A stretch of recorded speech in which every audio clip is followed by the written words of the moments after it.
Good evening, everyone. Welcome to this month's Overview and Scrutiny Panel meeting. The fire alarm procedures are as follows. If the fire alarm is activated, please vacate the offices down the main staircase opposite the lifts in the foyer. Assemble in Hawley Square on the green.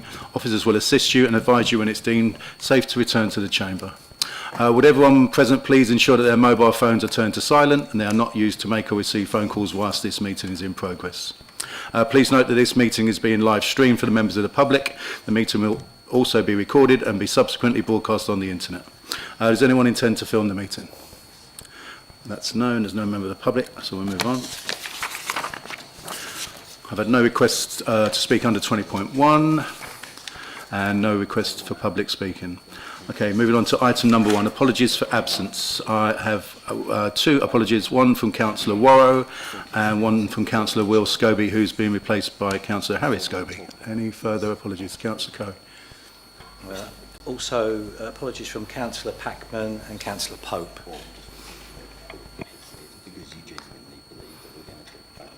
Okay, thanks, Councillor Coe. Moving on to item number 2, declarations of interest. Are there any declarations of interest?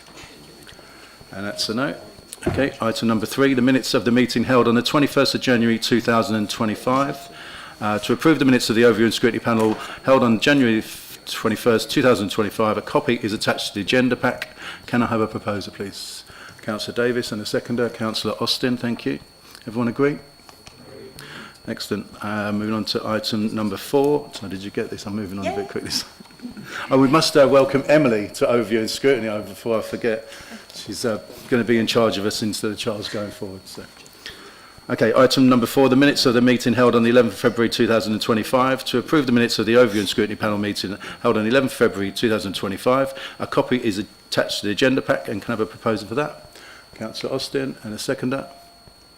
Councillor Curry. All members agree? Okay, thanks. Okay, item number 5, a presentation from the Chief Executive. So I'll call on Colin Carmichael to introduce his report. Thank you very much, Chair, and good evening, councillors. You've asked me to come along, and I just thought I'd jot it down, just to make sure that we all remembered. Come along to talk to you about the potential benefits and challenges to TDC of contemporary business practices such as hot desking, working from home, customer relationship management, and artificial intelligence. And that's an interesting essay subject to talk about. But I've got a few slides, and I'll run through those and then happy to listen to the debate or answer any questions. I've not got any definitive answers to any of this. Life is changing rapidly in all of these areas, but a few thoughts, and let's see how we go. I mean, the first thing to say from my point of view, flexibility at work is sometimes seen as modern practice, but it isn't. I was on flexi-time when I started working, and I'm not going to tell you when that was, but it was a long time ago. And that was quite usual at the time, although controversial. You know, the idea that you could turn up at 9:10 in the morning instead of 9 o'clock and go home at 6 o'clock and then come in at 10 o'clock the following day was really unusual, but that was flexi time as I think we all understood it. But over the years since then,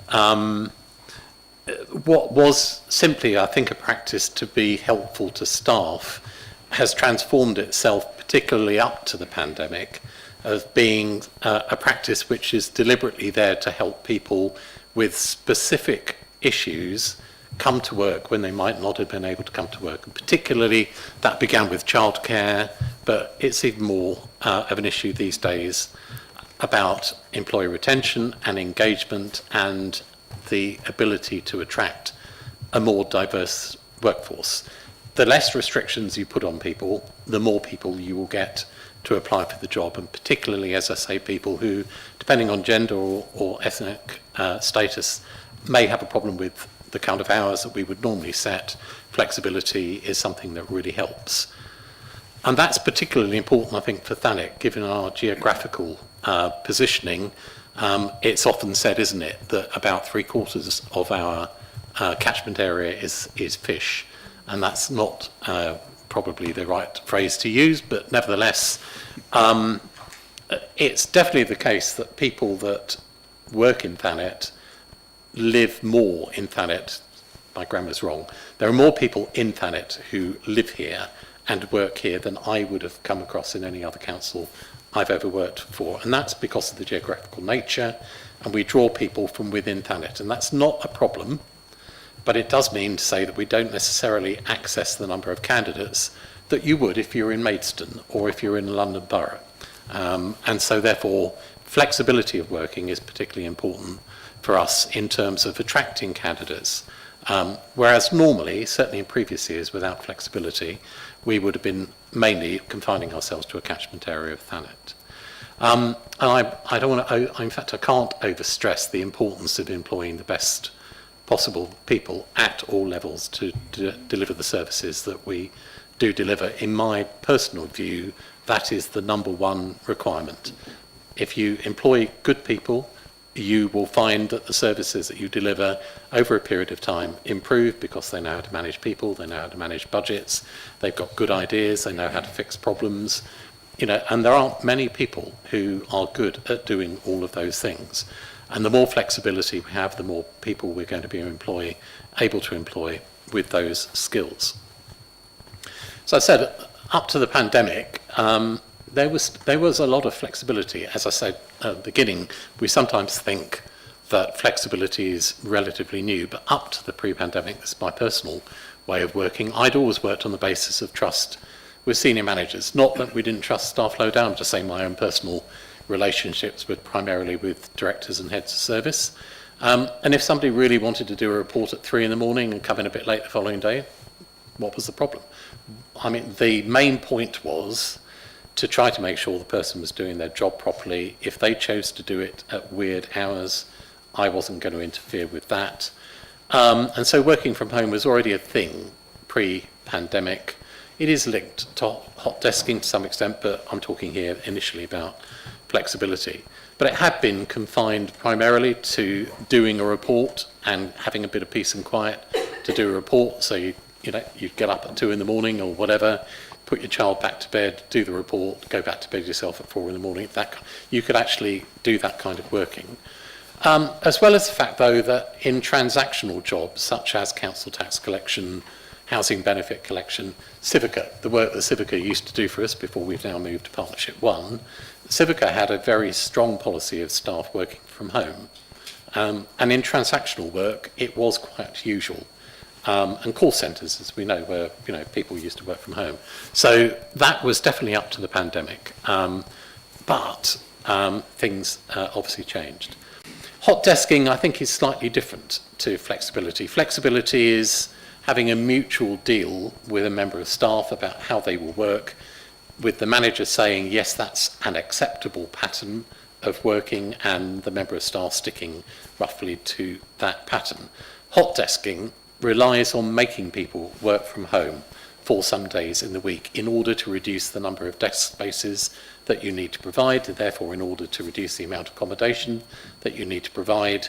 And in a building like this, not much you can do to shrink it, but you can certainly let out space if, in hot desking terms, you have fewer people coming in every day because you're telling them that you want them to work from home for 2 or 3 days a week, and you only want them to come in for a couple of days a week. Now, councils have flirted with hot desking on and off. My previous council in Canterbury used to talk about it. I'm not completely convinced about it. It does reduce the amount of cost of accommodation. That can be significant, but it really does ignore the tribal part of working. The fact that people do benefit from being in the office, chatting to people. It's often said over the photocopier, I don't care where they do it, but chatting to people, popping into other people's offices to check something out. Much more difficult to do that when you're working from home.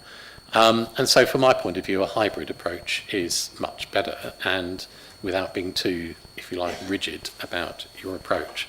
But then, as I say, the pandemic came along and definitely changed everything. I'm now quite ashamed of the fact that when I look back, I didn't know that if we all had to work from home and there was a lockdown, that you could actually meet everybody and do it perfectly, acceptably, and perfectly easily with the kit that we had. I'm not sure many people did, to be honest. Maybe people in ICT did, but I didn't, and I was quite taken by surprise. I remember first day of the lockdown thinking, how do we talk to everybody and going online with one or two people. But of course, the kit allows you to do lots of things from home that previously maybe we hadn't realised that we could. And it definitely created new behaviours. There is something, isn't there, about being forced to do something, getting used to it, and then actually almost regarding that as being the norm as opposed to what was before. And we could even hold council meetings online, and I'm sure you did in Thanet. I was elsewhere at the time, but I used to really enjoy council meetings where one or two councillors would have a very large glass of red wine and would be drinking away in public. All good fun, probably without realising they were doing it in public. I don't think so. But I think we also realised, because there's always a nagging doubt, isn't there, that if people are working from home, are they walking the dog, are they taking a bath, whatever. I think we all realised that work did get done when we were at home. You had to adjust the way in which you operated, and but all of us were able to do what we needed to do during the lockdown, and we were able to do that from home, and not just in the standard administrative areas like council tax collection and business rate collection. But actually, I think what we've also realised is that unless we're careful, there's a sense of isolation about working from home. Some people are delighted to be on their own all day, working away at their machine, but many people find that really difficult. And generally speaking, CMT here take the view that we would like people to be in for 2 to 3 days a week. We want people to come in. We're not keen that they stay at home all the time. How do you build a team ethos? And a team ethos is really important in local government, not just your service team, but the way in which you work with other people, like legal, like finance. When you find solutions to the problems that local government tends to have, you do it best by working in a team with people, bouncing ideas off each other, solving the problem. Virtually everything we do is slightly weird. Virtually everything we do goes wrong at some stage or other. We have to fix the problem. You do that in teams. And a team ethos really helps in terms of delivering results. And it's also fair to say that these days working from home is a really major recruitment issue. I went to a presentation of the Can Choose X a couple of years ago, when we were spoken to by a recruitment firm who made the point that since the pandemic, the market for jobs has changed. So many people, middle age probably, decided that they didn't really need to work after all, after the pandemic. There's been a lot of that, hasn't there? People taking early retirement. The amount of people available for relatively senior jobs dropped like a stone after the pandemic. And the point that was being made was we're in a market now, and a different type of market to the one that existed before the pandemic. And that now we as a council need to persuade people to come to us as opposed to other people coming and persuading us to give them a job. And I think I recognise that. After the 3, 4, 5 years since the lockdown, maybe life is changing a bit. But I think it's still a major recruitment issue. So good people can pick and choose, and I go back to what I said before, which was the trick to all of this in terms of running services that we provide are to have good people at management level, good people everywhere, but particularly at management level, and just to remind ourselves in many ways why we were in the problems we were back in July 2022. We had no chief executive, we had no directors. We had every head of service, I think, covering at least 2 jobs. One of them was covering 3. So 9 people in 15 jobs. No wonder we had a problem. And what we had to do was, first of all, retain all these people that have been carrying the council for 1, 2, 3 years on their backs, doing 2 jobs and 3 jobs, but also to persuade other people equally good to come and join us and be part of the team. And I think it's fair to say that if we hadn't been flexible at the time about working practices, that strategy would not have worked. The other point to make about working from home is it contributes to our net zero targets. I know it's obvious, but when you're only driving in 2 or 3 days a week, you're not polluting the atmosphere in the way that you otherwise would. So that's particularly car use, and transportation is a major contributor to carbon emissions. So we've been putting together some policies now. We brought those to General Purposes Committee a few weeks ago, and I was really delighted to see that there was unanimous support for what we were trying to do. We have a policy-based approach that has been really carefully thought through. CMT went through this several times before we asked for your agreement to the policies. We do need to be vigilant. Managing people remotely is a slightly different skill. And when staff work from home, it is different for them than it is being at work. And we have to understand all of that. And we have to worry ourselves a little bit about isolation. During COVID, we ran sessions for managers about how to manage remotely. And we're proposing to do that again. And if there are any concerns about what people are doing at home and what they produce, we do use performance management, we do appraisals, we have regular one-to-ones.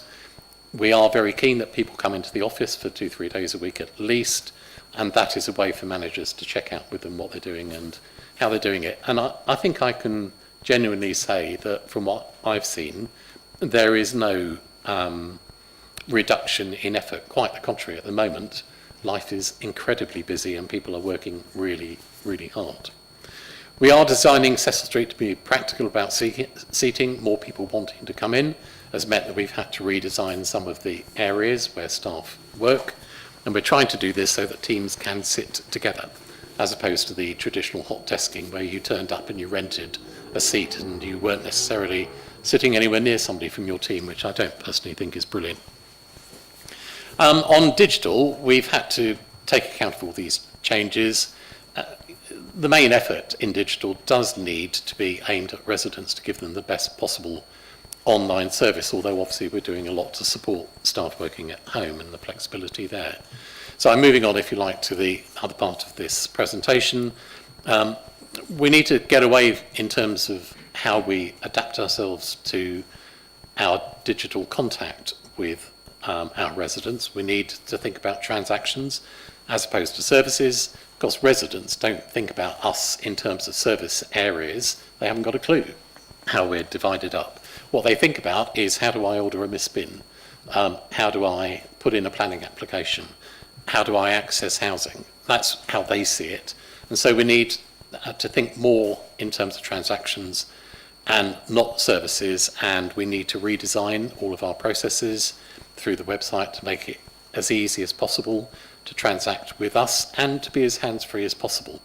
When we try to access other websites, we get deeply irritated by things that are put in our way and things that we need to have checked, which we don't really need to have checked. And we need to be the same in councils. People should be able to access us and the transactions that we deliver to them as easily as they can access other organisations. So there's a lot of work going on about that at the moment, but we're very aware that there is the digital exclusion problem, so we're not making this compulsory. And one of the problems that councils have is actually you have to do both.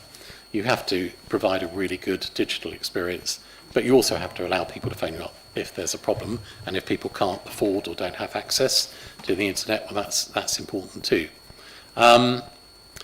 So I think that, from my point of view, is how I define customer relationship management. And we do need to be creative about this. And if you've read anything from the government about local government reorganisation, you will see a lot of emphasis from them about councils being innovative and changing the way in which they deliver services. And I think that's code for using the digital methods to access our residents to be as hands-free as possible and to give them the best experience. Just finally, on artificial intelligence, by coincidence, we were talking about this at CMT this morning. It's with us, it has been with us for a while. Chatbots have been around for a while, and the ability of software to remember things and to come back and, sat-navs that remember the kind of routes you've taken in the past, that's artificial intelligence. But it's clearly now with us massively and will develop rapidly. And this is one of the problems we often have with ICT, is that we don't actually know how it's going to happen, because in 3 or 4 years' time, what is common in 3 or 4 years' time in the digital world probably hasn't even been invented yet. So how AI will actually pan out, we're not sure.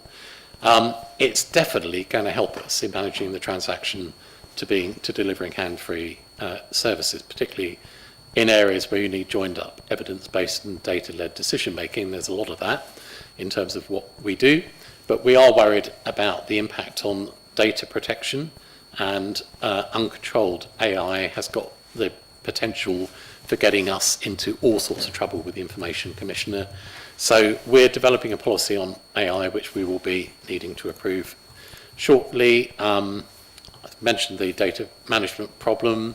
We'll be setting out the technical compliance and governance basis for AI use, and it will allow us to demonstrate to external audiences how and why we're using it. So we've got 4 elements to our current ICT policy suite, and this will undoubtedly become the 5th. So early days, but it's going to be of use to us, but we mustn't allow it to get us into trouble. So that's it from me, Chair. Just a few thoughts. Very happy to pick any issues up if you'd like. Thanks, Colin. Excellent presentation. Members, over to you. Councillor Davis. Thanks, Colin. Really interesting, and I think consolidated a lot of what was discussed at general purposes, was it? Yeah. I was very interested to hear something that a comment that you made about what we're going to do when the pandemic started, because the key to, I think, making flexible working work with home working is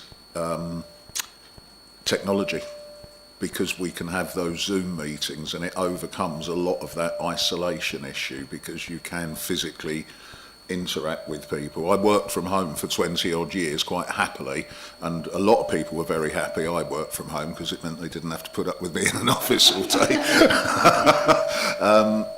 But there is you need that psychological management of the isolation, and I think, and I'm really pleased to hear that we've got a policy of people coming in at least 2 or 3 days a week, because it stops that. It's almost an agoraphobia that happens, because I know, I caught myself once, I'd been 4.5 days working from home, but hadn't interacted, family were away at the time, and I had a strange experience when I went out and got into a crowd of people, just because in that short time, and I know this happened to a lot of people in the pandemic, so in terms of staff welfare, that team thing is really key.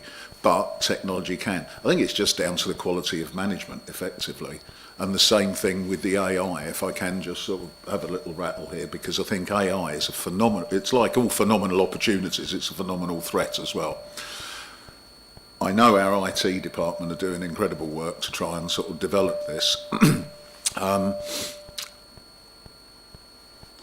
What I think we have to do is use AI as a team member and treat it as that. So AI's decisions are scrutinised, cross-referred and all the rest of it, and then it becomes a very valuable team member. But if we try and use AI as an alternative to the human input, then it becomes very mechanical and a dangerous thing. So I'm pleased to hear what we're doing on that, but yeah, thank you, and thank you for the comfort of the fact that people aren't literally just dangling out there on the end, because that really doesn't work, I think, and it's very dangerous. But thank you, Colin. Councillor Austin. Thanks, Chair. Thanks, Colin. I wanted to ask another staff welfare question, really, which was about the sort of opposite to the usual concerns, which is we want to make sure people are doing their job and they're not out walking the dog, but we also want to make sure that they do actually look after themselves, and that work doesn't just bleed into home life, and where they're never actually stopping working and they've got their laptop there all the time. How are we supporting our managers to support people to make sure that that's not happening, that people are actually looking after themselves and have a proper work-life balance?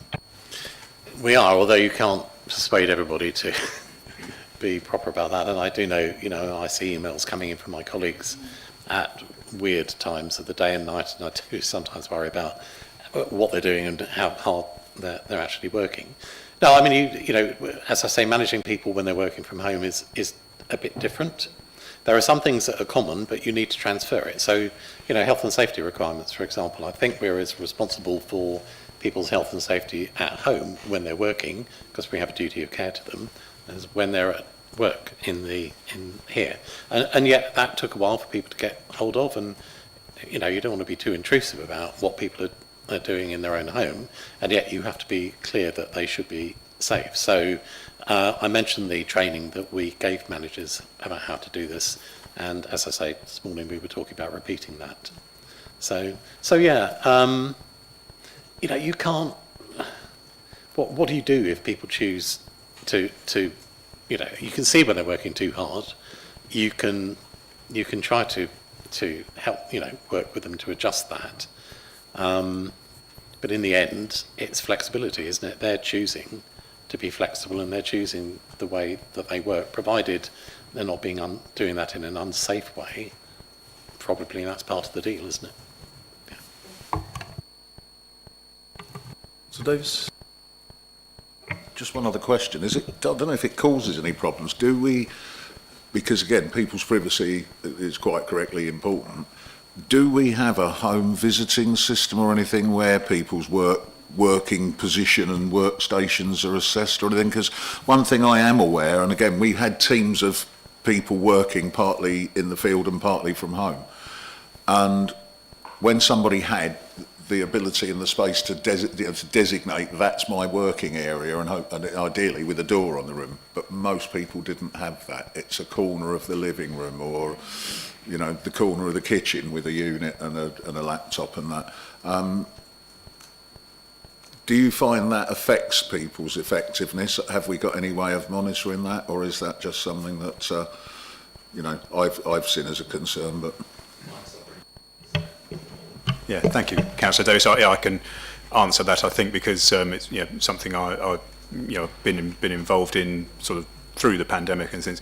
So everyone, when they're in the office or at home, needs to do a sort of a workstation risk assessment, and we've got e-learning that you can actually do at your desk, whether that's at home or at work, to make sure that, you know, you've got the right chair, the right posture, your screen's in the right place, and those sort of things. So working at home or in the office, that still applies. And I think sort of from a manager's perspective, if you're in one-to-ones with staff and they're sitting on the settee and got the laptop on their lap, you know, they're the sort of things that we, you know, that's fine. That's fine for a half an hour meeting or something, you know. But if you're working all day at home, you need to have a proper, you know, from a posture and a health and, you know, health and safety point of view, you need to have a proper workstation. So absolutely, that's something that is monitored, I think, throughout the council to make sure we're all working safely. thanks, Mike, because it is a really important point, because with my spinal issues, I know sit in the same place for too long and you've got a problem. So, but thanks again. Councillor Green. Yeah, thank you, Colin. Do you think working from home affects the amount of access that councillors and residents have to your staff? You might be better placed to answer that, Councillor Green, but I don't think it does. The one thing that probably isn't as easy is a direct phone call from councillor to member of staff, and maybe that's something we need to pick up.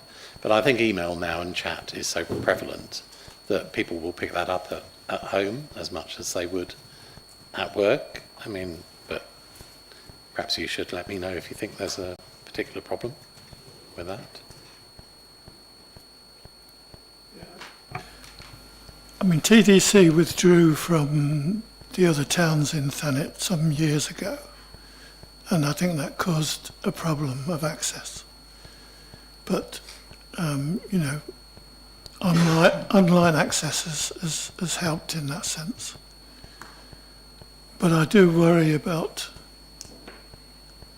you know, when the new regime takes over and the base is probably going to be even further away, whether people without the IT access are going to really suffer.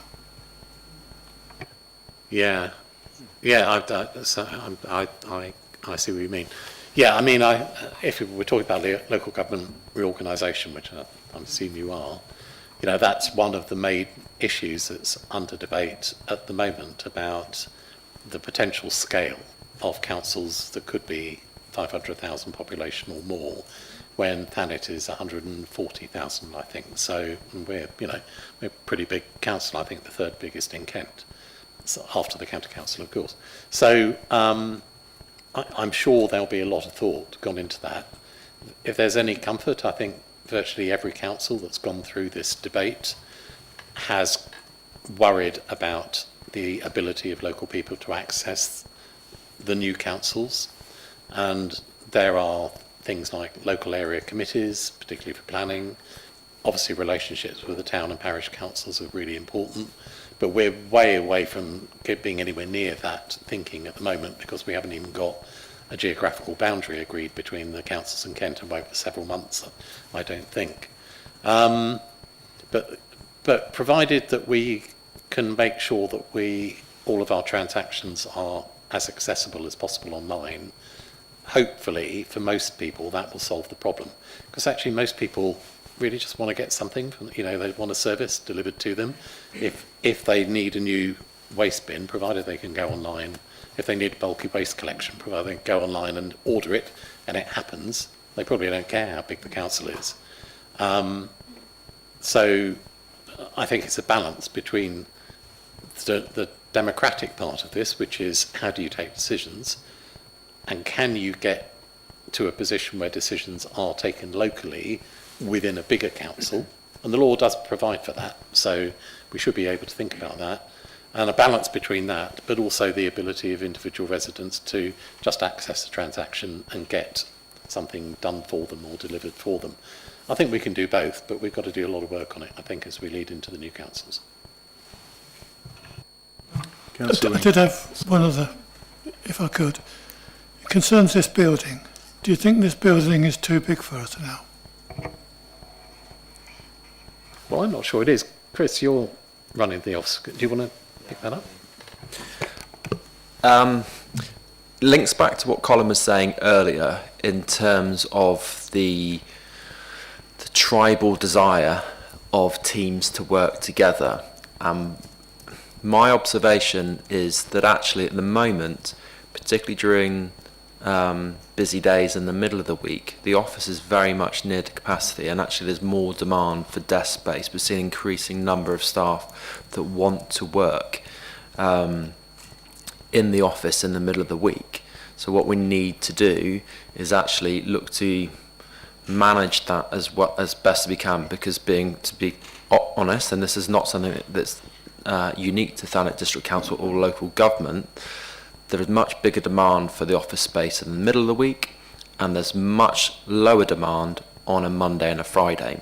So at the moment I wouldn't say the building is too big for us, because demand for the office is not hugely lower than it was pre-pandemic, which potentially could limit our capability to generate some of the savings that Colin was talking about, unless there's a way that we can find to manage the demand and smooth that out during the week, while also still allowing staff to benefit from the benefits that come with flexible working. So it is a challenge, and I would say on balance at the moment we're probably there's probably more demand for office space as the challenge, rather than there being surplus capacity. Councillor Wing. Thank you for the report, Colin. The access thing is a really interesting issue, I think, that possibly we need to research, because it's access to who, by whom. So it could be access of residents to officers, it could be access of residents to councillors, which can also be a problem for residents. And then there can be access between councillors and officers, either way. So I don't necessarily think working from home is a key barrier. I think it's probably quite positive. I can remember sitting at home. The worst thing is having your emails on your phone. So something came in and I forwarded it to an officer and I won't name that officer because they're in this room. I think it was 9:15 and I got a response at 9:30 and I thought, whoops, I didn't really expect that. I just put it in. But I think going forward, it's something that maybe we should look at. What are the barriers? Are they to do with people got no access to the internet? Are they to do with staff or individual councillors having particular workload or a busy ward to look after? Is it down to are there particular teams that are worse at responding, or particular political groups that are worse at responding? I think we do need to try and undertake some some kind of research into what are the main barriers to actually gaining access or receiving information between the various groups that exist, residents, officers and also councillors, because there are problems, but it's hard to sort of understand what the main problems are, because they differ for each groups within each group. So that would be interesting. Well, we'll probably pick up some of those issues at the councillor briefing on Monday, because we're dealing with the councillor officer issues that we've been talking about, I accept, for quite a long time, and we're kind of ready to be clear about what what we think the arrangements should be, and your chance to tell us what you think of that. On the councillor to resident issue, particularly as we move into unitaries, I can say, because I sat in the meetings listening to him, that the leader's been very clear about his concerns about that with other leaders in Kent. Because there is a possibility, isn't there, that the number of electors per councillor will massively increase over and above what we're used to in a district council, but possibly slightly lower than Kent County Council's ratio. You need to find a balance somewhere. Unless you're careful, the council will be so big that in order to keep the ratio to a manageable proportion, you'll need so many councillors that this won't be able to hold you all. So there's definitely a balancing act here. It's an issue that's probably come up at every single local government reorganisation, so we'll need to look at all of those details and check. But it's definitely something which is concerning a number of leaders in terms of the ability to access your democratic representative. If there are too many electors per councillor, you just won't have the time to do it. Anybody else? We all done? Okay, gives us the opportunity. Thank you, Colin, for coming along this evening and giving us that presentation. Okay, moving on to item number 6, which is the review of the Overview and Scrutiny Panel work programme for 24-25. I'm going to come to Councillor Bright first for an update on your Youth Services Working Party. Thank you, Chair. Unfortunately, we don't have the report to present to you today, so we're going to have to wait until the 15th of April for that. But we have made progress with the report. We met last week, and we've made about 8 recommendations so far, so largely around youth engagement, youth opportunity and community safety. We're looking forward to presenting that in April. Thank you. Thanks, Councillor Bright. Also, we need to give some thought to future Cabinet member presentations, because I know we've got Councillor Keane next month, going to give us a rundown on poverty in Thanet. I think we need to book in some others, so if anybody has any suggestions, either speak now or email me. You have one, Councillor Wing. Have we had assets back? I know we had them, and we started that process of trying to and there have been improvements, but I think it was a long time ago, and that team needed to we had Miss Planting, didn't build we? up. Yeah. I don't know how long ago that was. So is it worth looking at when we got people in to see whether it's time for us to have them back? As a Cabinet member or as an officer presentation? That was really useful, the assets one, because we hadn't heard much at all since I was elected in 2019. I'm not sure who the Cabinet member is for assets, is it? Councillor Duckworth.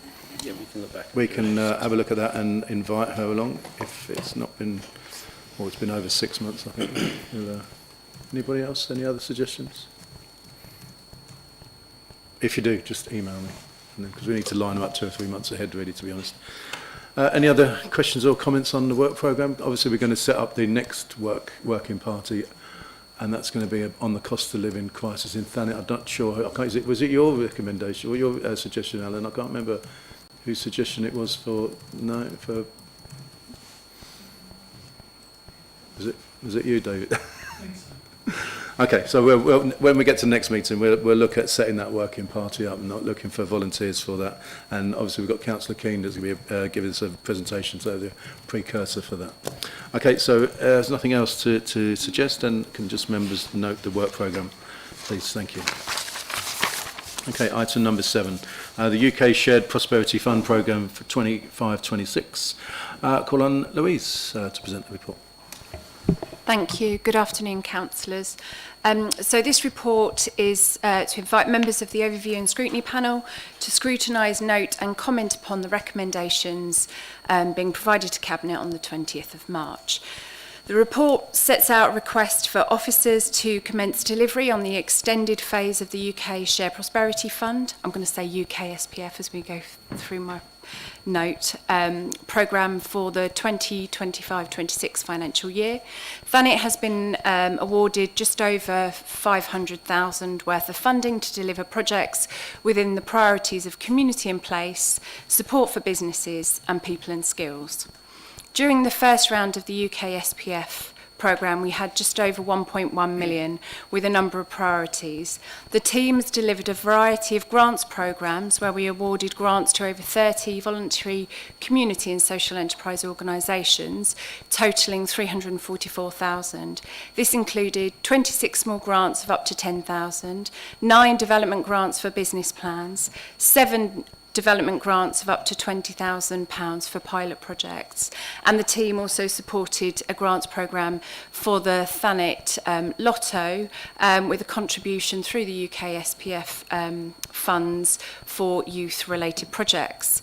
We commissioned a number of big idea conversation events which happened in the 5 priority areas and in some cases directly funded local organisations to deliver those events. The ambition was to engage with our communities, start conversations and use the information gained to develop further stages of the programme. The number and types of organisations supported through the programme in the last couple of years is vast, either through the grants, the direct commissioning of services or support directly to the sector from the Community Champions programme. Community Champions was set up to support Thanet's voluntary community and social enterprise sector by creating opportunities for networking, training and funding support, as well as working with the sector to help build capacity and promote collaboration. We wanted to deliver this in partnership with the sector and worked with organisations such as Social Enterprise Kent, Stronger Kent Communities, Funding for All, Kent Coast Volunteering and KCV. At the end of this programme, we will be producing an evidence and impact report on the last 2 years, which we will share publicly. This will gather the data and evidence from the programme's delivery and help provide us further information for future years. At the beginning of the current programme, we carried out data research into the voluntary community and social enterprise sector, as well as a survey with the sector. This information helped to inform delivery of the funding programme, and then information gathered over the last 2 years of delivery with the evidence base has helped to scope out what we want to deliver for the programme in 2025-26. The Council once again will be the lead authority for the UK Share Prosperity Fund with a specific focus of helping to kickstart economic growth and promote opportunities. This round of the fund has a light touch approach with a delegated delivery model to enable local authorities to invest in local priorities and target funding where it's needed most. We are looking forward to delivering another round of this programme, and I'm pleased that we have a community development manager now in post to be able to help us do that. It will help us continue to build the evidence of need should there be further funding either directed to local authorities or where it can be bid for. We understand that there is further funding rounds and that this is a transition year, and as soon as we have more information and details about what that looks like and how we can best set out the case for Thanet's need of investment, we will bring that back to councillors. The last thing I wanted to say is we are celebrating all of the UK SPF programmes so far with a Community Champions Conference tomorrow morning, where we will be hearing about some of the delivery and celebrating some of those that have gained through the programme, and we will also be celebrating through the awards ceremony in the afternoon. Thank you, and please let me know if you have any questions. Thank you, Louise. Members, any questions for Louise? Councillor Austin? Thank you, Chair. Thank you, Louise. I just wanted to say, from the point of view of the working party that worked with the voluntary sector to produce a report for this committee, how well the UK's Shared Prosperity Fund activities have gone down with the sector. They've really, if I say transformed the sector's relationship with the council. The sector's relationship with the council has been patchy in the past. There's been some really good bits and there's been some pretty awful bits. And actually, I think the UK Shared Prosperity Fund has really moved us forward, and the use of voluntary organisations to support other voluntary organisations, and that whole approach, so that it's not top down from the council, it's people sharing their skills. That has been massively appreciated. Particularly delighted at the permanent community development manager post, which will make all the difference in the future. And just want to say congratulations. I'm interested in finding out what we might use the capital element of this funding for, but I noticed that that's a currently unallocated bit at the moment. So yeah, be interested to see how that develops, and very pleased to hear that you're going to be bringing that back to councillors before too long. Thank you. Councillor Davis. Thanks, Louise, and I'll reiterate what Councillor Austin said. Just a couple of quick positive observations. I noticed there's free first aid training for the voluntary sector, and I also noticed free CSCS cards, which I think is really positive. I presume this is for school leavers and NEETs, or is it available to anybody in need of getting that card to get into work? I've got a follow-up to that, but if I ask you that, and then... Yeah, so the SCS cards was directly for a cohort of NEETs to try and help move people that were out of education and employment into employment. It was a challenging cohort, I think, and something that we are revisiting and doing a bit more work with the Department for Work and Pensions around that, to really think about how we help young people move out of being a NEET into employment, and what those pathways were. And that's where the opportunity of this kind of community development activity and the UK SPF programme is sitting with the regeneration and growth team, in that we have got some programmes of delivery that will be creating jobs. So there's an opportunity to create pathways even within the programmes that we're running ourselves. Yeah, just coming on from that. Now, where the SIA accreditation is there, does that apply to the same demographic, or was that available on a broader basis, or...? I can't remember on that one. I'll have to come back to you. Okay, thanks. But again, I just wanted to highlight that we seem to be getting a little bit better focus on helping people get the qualification or the ticket they need to be working, as opposed to discussing broader visions, let's say. I think that's really important, because it's direct action helping individuals, and I'm really pleased to see it. I would just like to say, if there's any way it could be expanded, and we as councillors, I know, would be very happy to promote that in the community for those that would benefit from it. But thanks. Councillor Green. Yeah, with such a wide-ranging programme that this has been and will be, it's obviously very important to be aware of what's worked and what doesn't work, and I'm pleased that you said that you're going to assess that. Will that assessment be informing what's going to happen now, or has it already started? Unfortunately, the timings are slightly challenging. So obviously this current programme ends the end of this financial year, and we have to, by the end of April, provide, it's quite high level. So last time we needed quite a robust investment plan.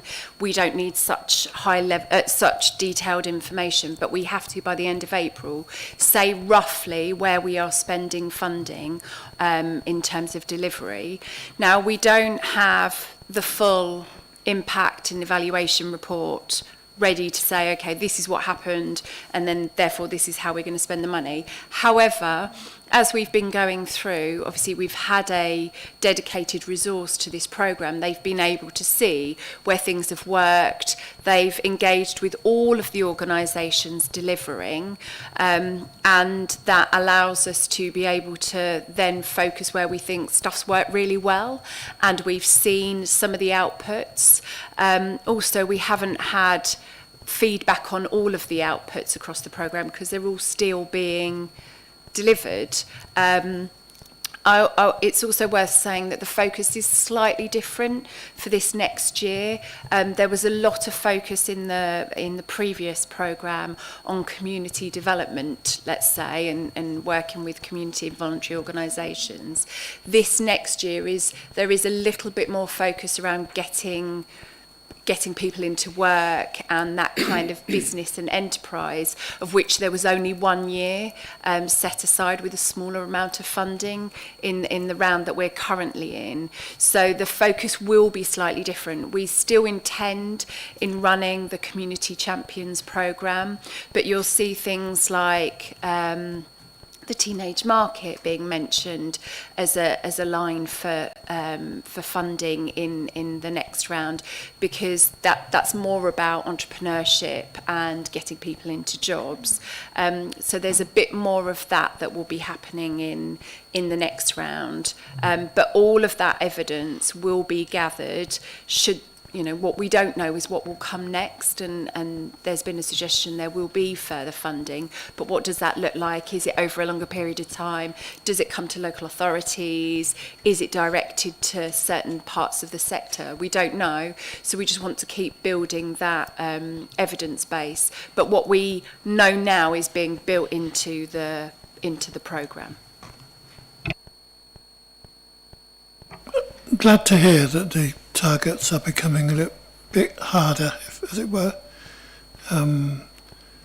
particularly around employment and particularly around young people's employment. It's good. Councillor Wing. Thank you, and thank you for the report. It's really great that there's been a massive amount of success, and it's really good that young people are front and centre in large parts of it as well. Sometimes they're overlooked, but they are our future and our most valuable asset. I'm wondering whether there's going to be some scope to try and expand, and I think this funding gives you a chance to experiment with things, but I'm particularly interested at the teenage market, because that's about hot housing people who might come through and run businesses, which is something I think we lack in the adult world as well, particularly now I've been involved in the traders group in Ramsgate, which is really interesting, because there's a lot of people out there that actually want to run businesses, but they can't access buildings at a reasonable rate to actually set those businesses off. So I guess what I'm saying is, or going to ask is, there's obviously scope to expand the teenage markets. Will we see them popping up in Ramsgate and maybe in Broadstairs as well, so that we're trying to move the venue around and maybe reach out to kids in other areas, including the villages? And do we have any plans to maybe use some of the buildings we've got, particularly the one we've bought in Ramsgate, to actually try and use some of our properties that we may own and turn them into a pop-up space to try and encourage young people to try and bed their businesses in and make their businesses go from a part-time thing to actually something that they can grow into a business that makes them some money and is on our high streets. Thank you. I'm going to ask Natalie just to pick up the question on the teenage market and it moving around, and then I'll pick up the rest of it. Yes, thank you. So yes, absolutely, we are looking at moving this around into other towns in the district and running more of the markets generally, making it more available to more young people and benefiting more town centres. I think that's really important, using what we did in Margate this time around. Do you want me to touch, Louise, on the kind of incubators? And yes, so we absolutely will look at spaces that we might be able to use for pop-ups, as you say, and help incubate these young people in their businesses and see if they can then move into bigger things, bigger, better things. We're also doing some work, hopefully, around working with some of the kind of cafe outlets in the towns that sometimes you see they have spaces at the front of house to sell wares, particularly local goods, creative goods. So we think that's an avenue to explore as well. So yeah, absolutely, we're looking at expanding it in all ways, really. So. Before, is there also an opportunity to link some of these young people with some of the exceptional off-the-wall businesses that we have in all of our towns? That would be so that they've got a mentor that actually runs a business. Yeah, so I think one of the things that we're looking at is a business support programme. So we've joined Kent Invicta Chamber of Commerce for a year using some of this funding to try, and we always signpost people to their training provision, but to see if we can get a little bit more directly in the district. The team have also run in a couple of sector specific, so we ran a tourism one, a kind of workshop that we've been calling Stronger Together. So how do we bring education, businesses, voluntary sector together so that we're all working together on a sector specific, and we're currently looking to do one within the creative industries, particularly thinking about the Margate Digital Campus. So there's some of that ongoing. We are looking at kind of a business support programme and just seeing if there's other funding out there that we can bid into as well to help deliver those. So there are lots of bits and pieces that we're trying to bring together to help some of that activity. I think there are also organisations out there that we can engage with that can do some of that as well, so that it isn't wholly reliant on the local authority to bring all of that together, and then think about the spaces we've got. But you're right, Broad Street is a perfect space to do some of that, and you know, a lot of it is about confidence building and support and that mentoring, but that can sometimes be a challenge to businesses to be able to give that time back, so it just has to be carefully managed. But yeah, definitely all of those things will be bits that we will pick up as part of the wider kind of growth agenda for the team. Thank you. Anybody else? Yeah, sure. Can I just ask Louise about the skate park feasibility study? Are we thinking Jackie Baker's here, or is there any possibility that we might actually do something about the skate park that we already have in Ramsgate where the tumbleweed rolls? Thank you.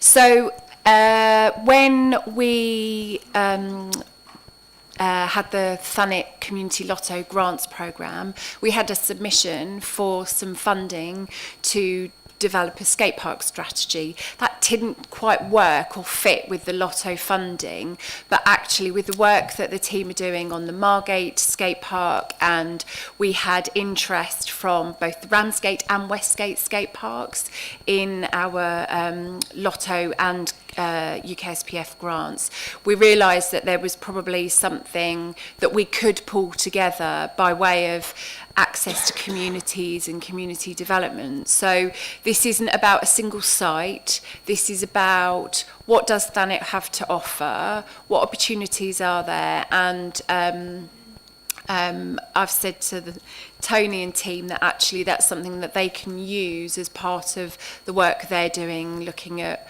play parks, pitches, all that kind of stuff, so that it's just joined up. But it's something that I think probably because we talk about skate parks so much, we were quite passionate that we wanted to have just a small sum of money that we can, you know, be able to kind of articulate something. So that's what that's for. Brilliant, thank you.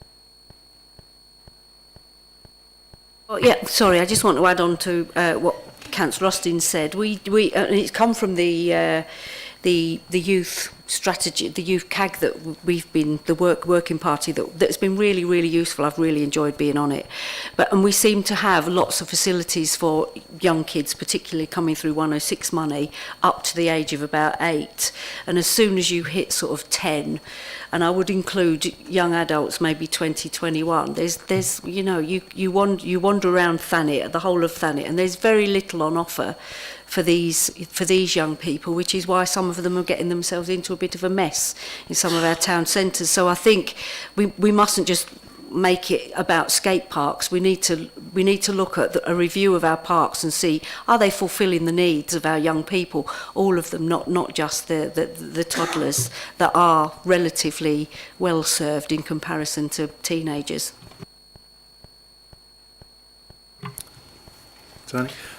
Councillor, just to confirm, so we got past the expression of interest stage for the nature towns and cities, and that one of the bids that we're putting forward as part of the application is for play, equipment, etc. That is to be across the board, not just for the youngest of our community. So that will definitely be something that will go into that play strategy that will be a part of all of our parks and open spaces going forward.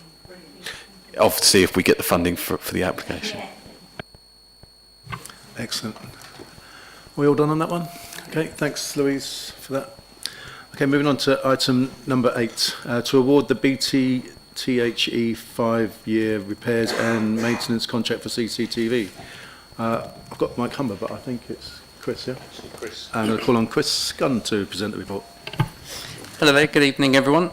We are bringing forward the proposal to directly award the CCTV repairs and maintenance contract to BT, who are our current suppliers. This will be via an existing framework and therefore compliant with the Council's procurement rules.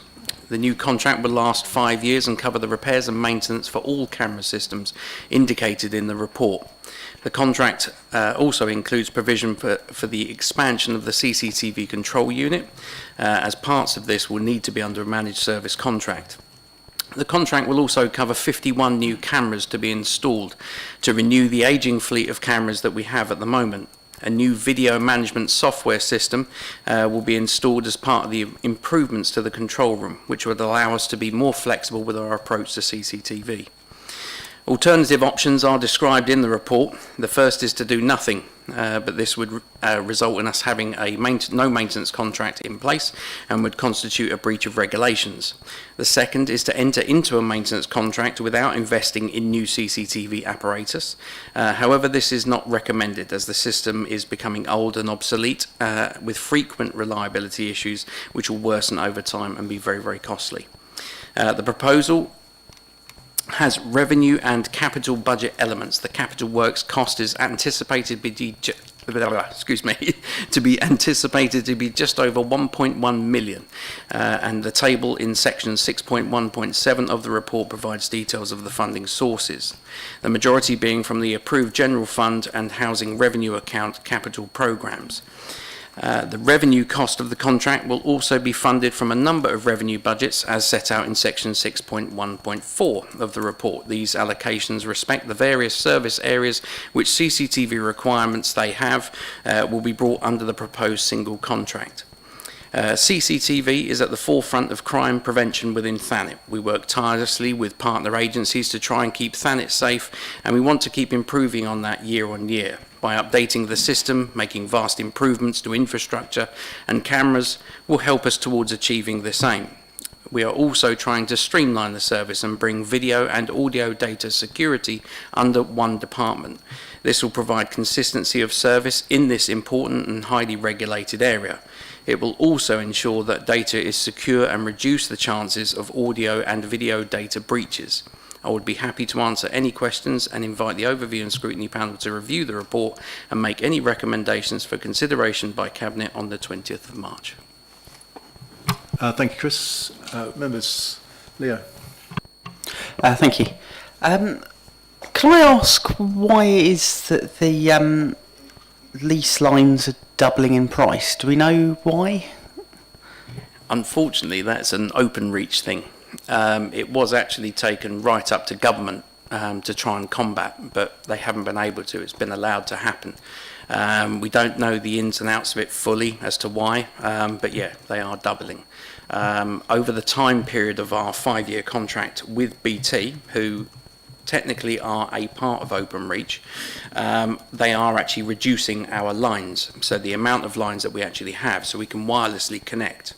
So the current lines, what you have is what's known as an RS1000D, which is a digital line specifically for CCTV, and they go up into each individual pole where we have cameras. But we can take one out and then wirelessly connect in between, so we can reduce those costs as we go on.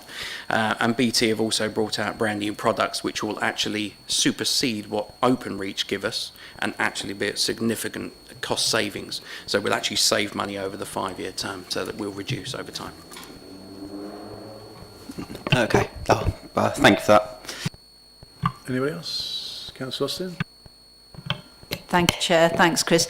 Can I just ask you for the record the question I asked you before the meeting started, which is, can we access a map of where all the CCTV cameras are, and is there a way that we can get that onto the website with a link that we can actually show to residents so they know?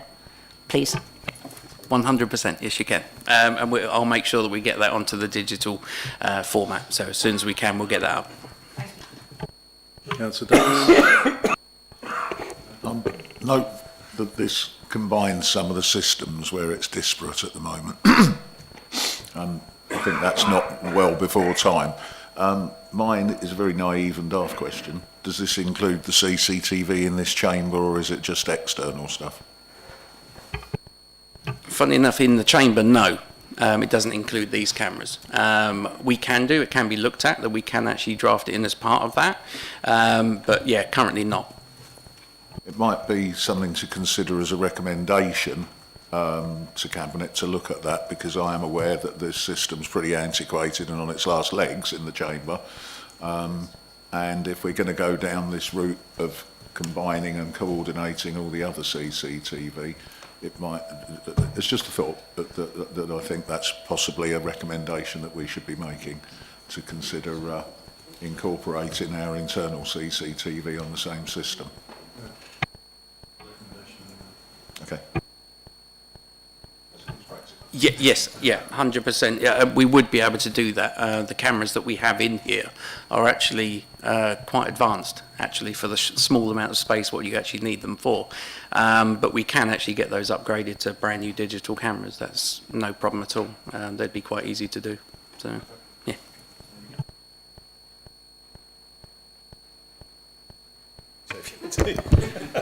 We've got a separate project to replace the cameras in here. Yeah, so we won't be needing Chris's help for that. But that said, we're always happy to have a chat. We're always happy to liaise with our colleagues in CCTV. I'd recommend that we had a chat on that, because there's a potential saving as I see it there. Just a thought. Yeah, all in it's, hand. it's, all in hand. yeah, it's, I'm sure they're all over it. we are, yeah, don't worry. But that's where we need to screw. Councillor Wing? Thank you. It seems a very sensible thing to do, but the only thing that really annoys me is we've just paid £1,300 to have for each telephone box to be removed in Central Harbour, because they were just blighting, you know, they're just advertising spaces. And I cannot believe BT actually charged, I think RTC paid for one and TDC, Rick approved the payment of the other, to have a tatty old phone box that belonged to BT removed from our community, and it's made a massive difference to the space in York Street and up on Spencer Square. We've got 2 more we want removing. Can we make a list of ones we want to remove and refuse to let them have the contract until they've removed them all free of charge? Because it really is annoying. It really is annoying that, you know, it's £2,600 we've had to pay to have 2 telephone boxes removed. The one by the harbour is disgraceful. There's another one on York Street which is disgraceful, and it really annoys me that we're going to give them this contract and they'll come back and say, you want that box removed, you're going to have to pay for it. So yeah, I was going to think of tying it to the back of my van and pulling them out, but never mind. I'd just like to congratulate Councillor Wing on becoming fully Thanetian with her comment about towing the direct action. I'm sure there's enough people in Ramsgate will remove the call boxes for nothing. Yeah, I was going to say, there's a few vans running around, we'll soon have that. Councillor Curran? Could you tell me how long recordings are kept on the external cameras? Yeah, 1 calendar month, unless you actually download them, and then they're there for 90 days. Yeah. Anybody else? Okay, there are a number of recommendations which Chris has outlined in his report. Are we all happy to send those recommendations off to Cabinet? Yeah? All agreed? Okay, excellent. Thanks, Chris. Okay, moving on to item number 9, the vehicle and equipment replacement for the Open Spaces Service.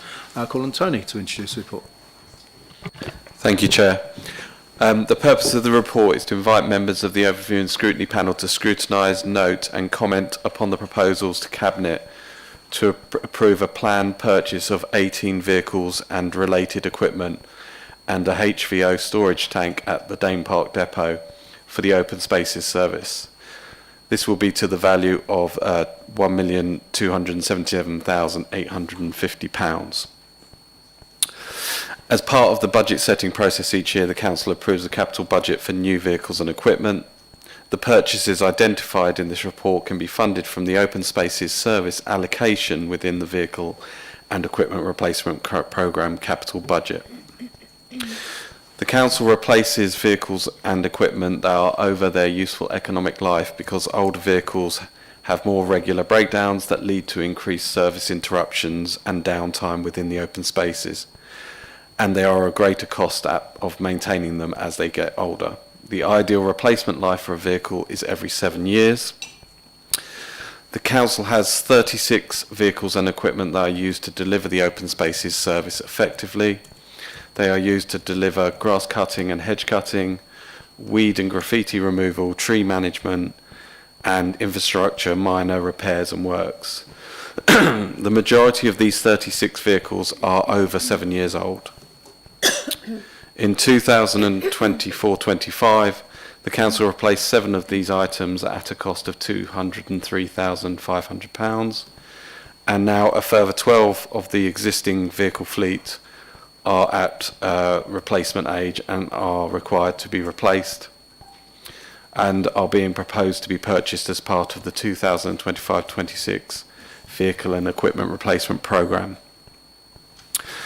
A further 6 vehicles are additional purchases based on both the 2024-25 and 2025-26 budget growth items related to weed and graffiti removal. This will bring the total number of vehicles and equipment used by the Open Spaces Service to 42. As part of the Council's climate control commitment, it is intended to purchase an electric vehicle where a suitable vehicle is available, and that 11 of the purchases will be electric vehicles in 2025-26. Some of the vehicles are without suitable carrying capacity other than with trailers, so we will be purchasing trailers with some of the vehicles, and that will mean that they will have adequate payload.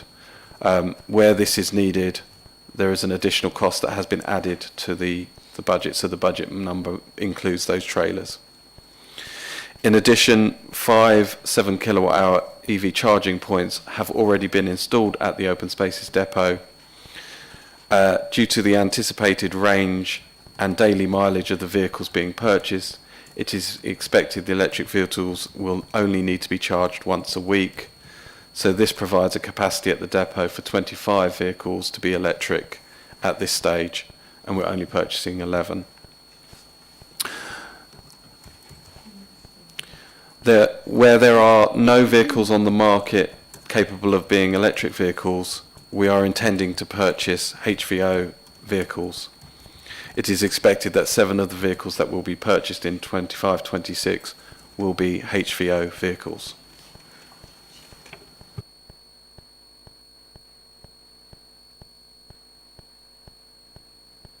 Hydro-treated vegetable oil.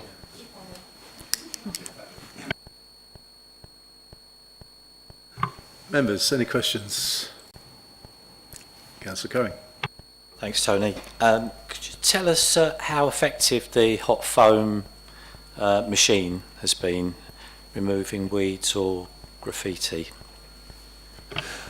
So the hot foam machine, in terms of effectiveness, the first thing to say is that we will never be as effective as when we had glyphosate, but glyphosate should not be used. So the scenario is that we will never be as effective as that. So in terms of the hot foam, it was never going to be as effective as if we'd stayed with glyphosate. But on the whole, we've been very happy with the results of the hot foam machines, and they have been as effective as we can be with all of the options that we tested previously. We still feel that the hot foam machines are the most effective thing that we've got available to us now. But we are suggesting that we are also going to purchase a mini sweeper to get to some places where we need to double up on the hot foam, in terms of, so that within one of the vehicles purchased, it will be a mini sweeper for weed removal. Sounds good, Tony. Thank you. Anybody else? Councillor Wing? I'll say it again, that I mean the graffiti removal's been remarkable in Central Harbour, but we have been working with I went to see the manager at Waitrose, so we got permission to remove that, the grammar school. It's been amazing how quickly that graffiti has been removed. Some of it's been there 15 years, and so far we've had no graffiti reappear on those sites. So yeah, it's been amazing actually, and I think the more we can keep reporting to enable the team to get out and remove blocks of graffiti, which is what we did in Central Harbour, so it wasn't just an individual bit, they did whole swathes of graffiti. It's made a massive difference to the public realm, and residents are noticing that as well, so please thank the teams. Thank you for those comments, and in addition to that, we are currently working with a number of recognised street artists and mural groups to try and make sure that we're connecting with people to make sure that, as best we can, that graffiti doesn't reappear, and that we are finding safe spaces for street art. So we're currently doing a murals, street art and graffiti removal policy that at some point will be in place. And we have a working group where we're working with those street artists. Anybody else? Okay, just can Overview and Scrutiny Panel members just consider the recommendations that Tony outlined in his report, and we send them off to Cabinet. Okay, thank you. Okay, thanks Tony for that.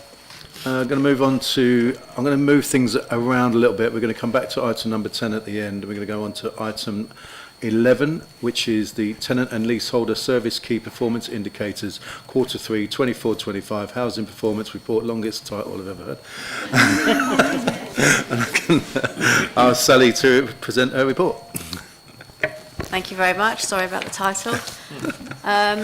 Okay, so this is the Tenant and Leaseholder Services KPI report for Quarter 3. I'll give you a really brief run through of some of the things that have been going on there. So with our responsive repairs, as you can imagine, we experienced quite a lot of increased demand from Q2 to Q3. We had an 18.37 increase in day-to-day repairs and a 30.3 increase for our heating contract repairs. But despite all of this, our KPIs remained really strong, and I think this demonstrates a reliability in the service. The resident satisfaction dropped for MERS from 95.6 in Q2 to 92.1 in Q3, and this was due to the neither satisfied nor dissatisfied ratings being counted as not satisfied. And we think this is probably due to the fact that the non-urgent work was actually taking a little bit longer. It wasn't falling outside targets, but they can usually complete jobs within 3-4 days. They might have been taking 5 to 6 days, and so that may have been shown in the decrease in satisfaction. The customer satisfaction for our gas contractor, BSW, actually increased to 90.8 from 90.5 in Q2. And we think this is probably due to the insight that BSW gained from the previous year. They anticipated the demand that would be required and the different materials they might need, and able to do first-time fixes more rapidly. So they reduced their delays and contributed to smoother handling of the customer repairs. The demand for voids increased by 55% in Q3. And despite this, the average turnaround time improved to 33 days, which is about our target. This is largely driven by the fact that we had a lot of flats coming through, and flats are easier to turn over more quickly because there is less work to them to do in comparison to houses. The damp and mould dashboard shows that there was a 71% increase in the reports of damp and mould between Q2 and Q3. This is something that we expected to happen. But regardless, we were mostly successful with the adherence to AWAB's law requirements, the new law that's coming in October this year. We've been practicing how it works, and I think we've coped quite well during the winter demand. The statistics show on there that most of the reported cases of damp are due to excessive condensation. Our compliance position remains strong, with gas safety returning to 100%, and we do like to keep a close eye on our FRA actions as they increased to 648 during Q3. And this was due to a spike in the amount of FRAs that were being carried out during that period, with 448 new actions being added. 236 actions were completed in Q3 and 381 actions went overdue, which is a slight increase of overdue actions from Q2, which was of 43. We are working really hard to manage our FRA actions and to drive them down, and I know the team have been having an extra focus on them during this quarter.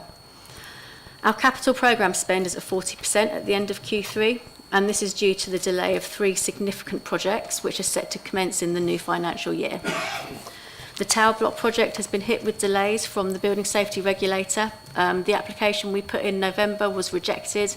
We had to do some further work to provide evidence to prove our compliance with the new Act, and the application has been resubmitted in Q4. And we're still waiting for an outcome on that. In Q3, we did receive a 6-month extension of time from DESNZ, and we are appealing for more time. For our income position, that continues at a steady and sustainable rate of improvement, as it has done over the last few years. The arrears at the end of Q3 is at 2.82, which is an improvement of 0.23 from the previous period. The other good thing that happened in Q3 in regard to income was that we managed to identify 23 residents that could be eligible for the pension credits and thus retain the warm home discount. We reached out to all of those people and we were able to help 12 apply for pension credit. The remaining either did not qualify or did not want to engage. And that was a whistle-stop tour, if anyone's got any questions. Thank you, Sally. Members? Councillor Austin. Thanks, Chair.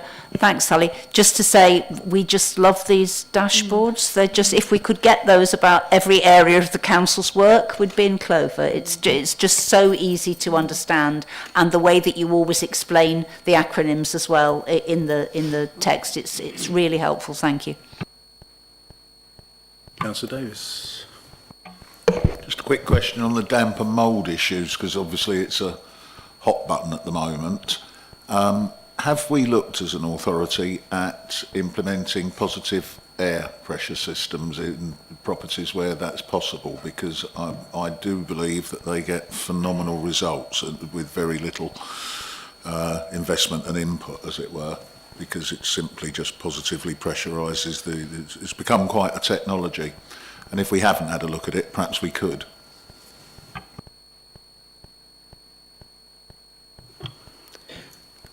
This is something I'm going to have to look into, I'm afraid. But thank you. I'll be very happy to give you a steer on what I've learnt about it, and it's just where I have contacts in the private sector that have solved long-term problems with the simple installation of a pump. So, and they cost so little to run that the residents are quite happy. So, but I'll talk to you separately about that. Thank you. Anybody else? No, well done. So can we all note that report, please?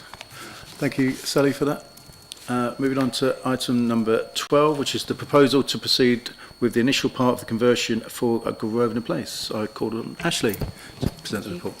The Overview and Scrutiny Panel are being asked to note the following decisions being sought from Cabinet and to make any recommendations that it considers appropriate. The report seeks approval to reconfigure 38 to 40 Grosvenor Place, Margate, a property in Thanet District Council's General Fund.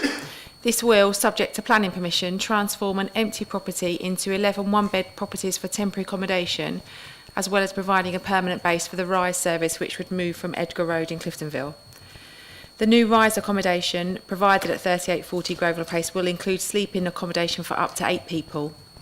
The anticipated cost of the conversion and refurbishment is 2.87 million. The proposed refurbishment and reconfiguration project can be funded from the budget for the approved scheme for temporary accommodation in the capital programme.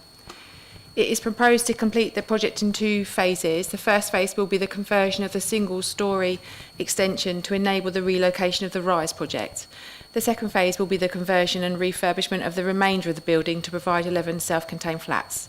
Both proposals are subject to planning approval. The letting of the homes will be in accordance with the Council's temporary accommodation policy, which was approved by Cabinet in July 2024. Thank you. Thanks, Ashley. Members, any questions for Ashley?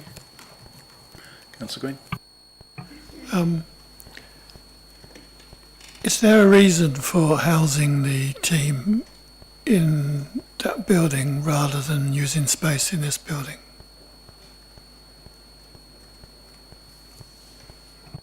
So do you mean the RISE team? It also, as well as being a space for the RISE clients to use during the day, it's also a sleeping area for them for eight bed space. So they couldn't sleep here.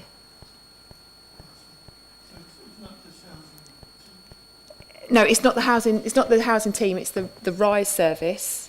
So it will provide 8 pods for the users of the RISE service, and it will be sort of their day centre as well as 11 units for temporary accommodation. Councillor Davis. Yeah, really welcome, obviously, the accommodation and the temporary accommodation. One query that I think doesn't quite make sense to me: if we're coming out of this with 11 one-bedroom flats, albeit I haven't deducted the cost of establishing the RISE accommodation and the room for the 8 people, but that works out at 261,000 per flat. As I said, I haven't made a deduction for the accommodation of the team, but even if we deducted, let's say, 20 to 30% off of that, that still seems an awful lot of money for one-bedroom flat conversions in a building that we already own.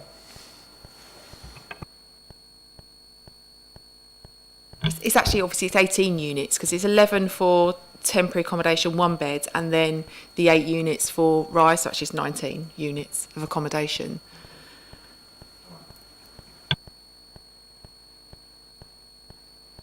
Councillor Curry? Yeah, I fully support this report and project. I think it's the way forward.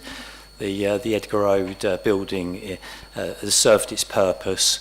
The new building, I've paid a visit to the new building in Grosvenor Place. I think the facilities seem really suitable for the 11 temporary accommodation and the 8 units for the homeless RISE team. Yeah, I was just going to ask about the 2 phases. I didn't get into the building, but I had a good look outside, because you've got the 2 separate buildings, and then you've got an extra building. It was the probation office beforehand. Will that all be used in the new project? Thanks, Ashley. Yeah, so as you look at the building, you've got the higher, you've got the bigger unit is the 11. It's going to be the 11 temporary accommodation units, and then the bungalow at the side, which was the probation offices where they did their appointments and interviews. That's what we're going to use as the RISE service. And the reason we're doing them separately is because of the need to move out of Edgar Road because of the condition of the building in Edgar Road. We need to move them out before winter. So that's why we're doing them separately, and that's why we'll have separate planning applications for both of them. Can I ask, the building in Edgar Road, is the plan still for that to become temporary accommodation? And also, I noticed that for every 50 temporary accommodation units, there'll be a temporary accommodation officer taken on by the council. Sorry, the property in Edgar Road was bought in the housing revenue account, so that will be general needs housing. So we'll convert that to permanent accommodation. Yeah, and the officer that we're recruiting to support the residents will be like the one we've got for Foy House. So we have a caretaker who's got an office down there who will support the residents. Obviously, they'll have more to do because we're expanding the amount, the amount we have. Thanks, Ashley. It's all right. Councillor Davis? Thanks, Phil. Leading on from that, you raised a point. I did ask a few weeks ago about Truro Road and the temporary accommodation there. Is that up and running now and active? We are this week getting the heating sorted out because it's been empty about a year now. So we needed to get the heating sorted, and the engineer is booked this week, but it's hopefully going to be done beginning of April, ready for occupation beginning of April. Thanks, Ashley. Councillor? Thank you, Ashley. Very, very welcome, so we can save money on shipping people out, but also stop is beneficial for them as well. But so in this, you've got 11 beds for 11 bed, and then you've got 8 sleeping for our homeless people for the RISE team. Will there be somebody on site all the time? Because it's going to be quite a mix of people, of vulnerable people that might need support 24/7. Yes, so it'd be the same as we have at Edgar Road. So Servco manage our RISE service at the moment, and they'll be on 24/7. So that will be an advantage of having the RISE, you know, right next to our TA. They'll be able to keep an eye on that as well, although they'll be specifically managing RISE. Are we all done? Okay, so we're asked to note and send the following recommendations off to Cabinet that are outlined in the report. I'm not going to read them all out. Are we all happy with that? Okay, thanks. Okay, I'm going to just go do the last one, the forward plan and exempt Cabinet's reports lists, unless there's something from that plan that the panel wish to consider. Can we all note that report? Okay, so we're going to come back to item number 10 now, which is the Winter Gardens. I'll call on Bob to present that report. Thank you, and good evening, councillors. So obviously this report is about concerning the Winter Gardens. I think the first thing I wanted to say, and apologies for those of you that were at the briefing last week, because you may have heard me say some of this before, but obviously the council has made a commitment to work to bring the Winter Gardens back into use as a leisure and entertainment venue. So this report is part of that process, and looks to move that forward with a recommendation for a preferred partner to manage the refurbishment and the reopening of the venue. The report goes into some of the history, and I think it's really important that we just remind ourselves of the history of how we've got to where we are, and what we've been doing over the last effectively 2.5 years since the Winter Gardens closed. So the Winter Gardens closed in August 22, so about 2.5 years ago.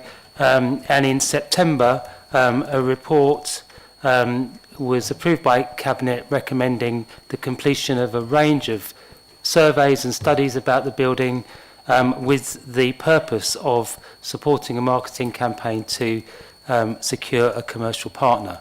So that, as a principal approach to the refurbishment and reopening of the Winter Gardens, was approved back in September 22. A bit after that, in December 22 and January 23, the council completed a public engagement exercise, and the results of that public engagement exercise are summarised in a report that went to Cabinet on the 16th of March 23. What I have in the history section of this report, the links to all of those previous Cabinet reports are there, so that you can access those and see those and consider the journey that we've been on as a whole. That report also approved the commissioning of a specialist external agent to help us with that, with the marketing of the Winter Gardens and securing a partner, and those agents, Colliers, international agents with specialism in the area of particularly of entertainment and leisure, were appointed by the council to support us in finding a partner. It was launched in November 23 as a 2-stage process, and we asked at that point for expressions of interest by the 22nd of Feb 24, and there was a subsequent report that went to Cabinet on the 14th of March 24, which updated councillors on the outcome of that first stage process.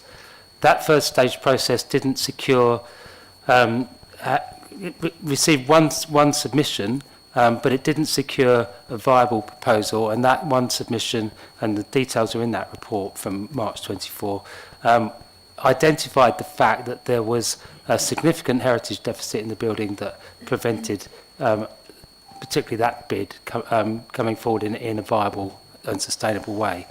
Colliers also at that point engaged with a number of other organisations that had visited the building and had downloaded the information, and a common theme in their feedback was that the heritage deficit of the building was preventing viable proposals coming forward. So subsequent to that, the Cabinet then allocated £4 million of the Margate Town Deal programme to the Winter Gardens to help support the heritage deficit of the building, and with the aim of enabling more viable proposals to come forward. And we went back out to the market again with the support of Colliers, and this time three proposals came forward for refurbishing and bringing the building back into use with the support of that £4 million grant. Subsequently to that, one of those proposals did withdraw from the process, but by that point we had evaluated all of the bids that came in. We'd also met as a panel of officers with all three submission teams to explore those in more detail and ask questions in a bit more depth about what they proposed for the building and how they were going to fund their proposals. Actually, the leader and the deputy leader sat in and observed that process and were cited on the documentation. As a result of that, a panel of officers identified Westwood One Theatre as a proposed preferred partner for the council to take forward the refurbishment and reopening of the Winter Gardens. Westwood One Theatre are a local organisation. You may know that they are the owners of the Granville Theatre in Ramsgate. They purchased that from the council, invested in the refurbishment of that building, and are now operating that building as a theatre.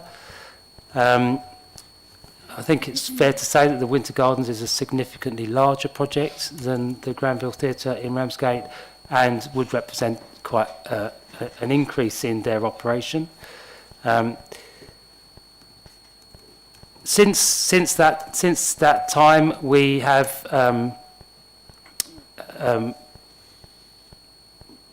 done some more due diligence on their proposal, and that very specifically included commissioning an external review of their submission, both in terms of their design ideas for the Winter Gardens and their outline business plan, as we'd asked for an outline business plan and design proposals to be submitted as part of the process. And a summary of the findings of that external review is set out in the report. There are some positive things in that feedback from the external consultants. They're in paragraph 4.3. Particular emphasis on their experience of refurbishing and operating theatres, and also the strength of them as a local company with a commitment to Thanet and a commitment to the local community. However, in section 4.5 of the report, there's also a number of risk areas identified and areas that need more work before the council could get to a position of committing a £4 million grant of public funding and a lease. So the report is recommending that we progress with them as a preferred partner to complete that extra work, with the aim of giving both the council and Westwood One Theatre greater assurance and confidence in the sustainability, viability and deliverability of the project. I think it's probably important to dig into that in a little bit more detail. It is all in the report, but I just want to pull out these points. So the very specific recommendations from the consultants were that design proposals were progressed to REBA Stage 2. REBA Stage 2 would enable the preparation of a specification of works and a cost estimate with more accuracy, but it would also enable a pre-planning application with the planning officers to ensure that there isn't anything in the proposal that would cause a problem in terms of planning. Obviously, it's a listed building, so works there will need planning consent and will need listed building consent. So pre-planning advice would give both organisations confidence that what is being proposed is achievable. In addition to that, the external review recommended more detailed work on the business plan, obviously taking into account the design work and cost and quantity surveyors' advice about costs for the build works, and that's fed into a more detailed review of the business plan with support from external business plan advice. So the final part of that is proof of funding. So when we're clearer about the capital cost, we have had some indicative documents from Westwood One Theatre to support what they're saying about their ability to raise the match funding, but to be able to proceed we would need to have much more definitive documentation about both the cost and the proof that the funding is there to enable that match funding to be secured. Just a point on that, the commitment that is in the proposal is as match funding pound for pound. So we've got £4 million of Margate Town Deal grant with another £4 million of private sector investment, making a total capital project of £8 million, which is close to what we think the likely costs of refurbishment are. It is in the report, but the 2022 estimate of disrepair and backlog works had a 10-year cost of 6.2 million, but because that was 2.5 years ago, and with works to reconfigure the building to enable a greater range of uses, that pushes that cost up. So 6.2 million was just repair. I'll say a little bit more about our assumption about refurbishment cost later, because we've done some work on another option.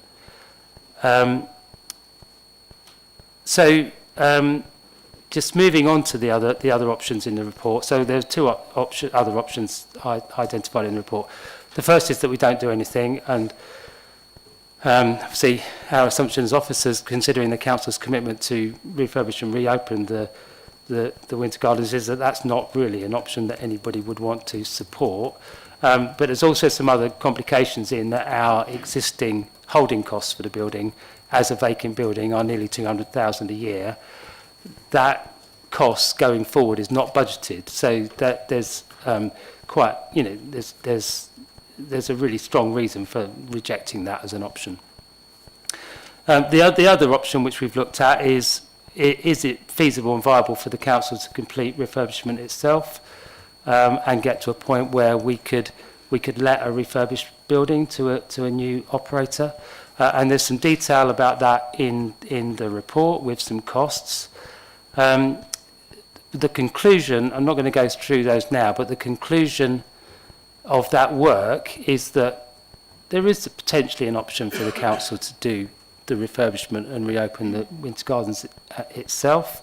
However, it would require additional resources over and above the £4 million.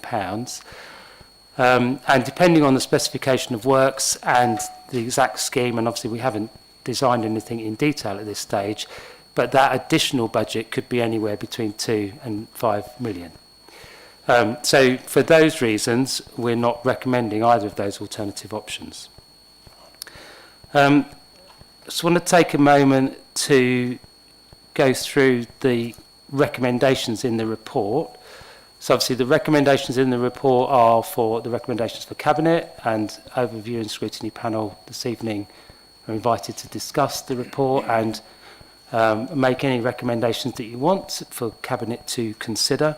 But I just think it's important we just run through the recommendations that are in the Cabinet version of the report that will be considered at Cabinet next week on the 20th.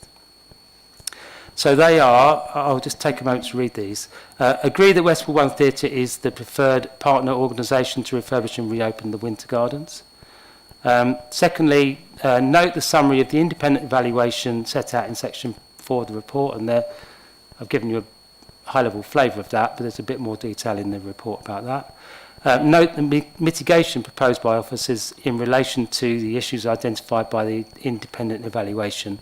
So that's the Reader Stage 2 designs, the schedule, the detailed specification of works and a cost estimate attached to that, a more detailed business plan, a pre-application advice and planning, and proof of funding. Agree that officers can commit to working with Westwood One Theatre to progress the projects and complete all of those pieces of work. Agreed to pay a grant to Westwood One Theatre to support the cost of this work up to a maximum of 80k. Just a word about that. So the 80k is, if you all recall, there was originally a 300,000 revenue budget for the Winter Gardens, which we've been using to support the costs of studies for the building and our own design work, and all the things that we've done so far to get to this point have been coming from that 300,000. There's about 80k of that budget left, and so we're recommending that we use that budget to do this due diligence work that we're recommending in the report to get to the point where we can enter into a contractual agreement. Of course, there is the risk that that more detailed work shows that it's not viable, and so I think we're quite clear in the report that we would only be able to proceed to contract if those issues that have been raised by the independent evaluation of the business plan can be resolved to the council's satisfaction. I'll say a little bit more about that in a minute.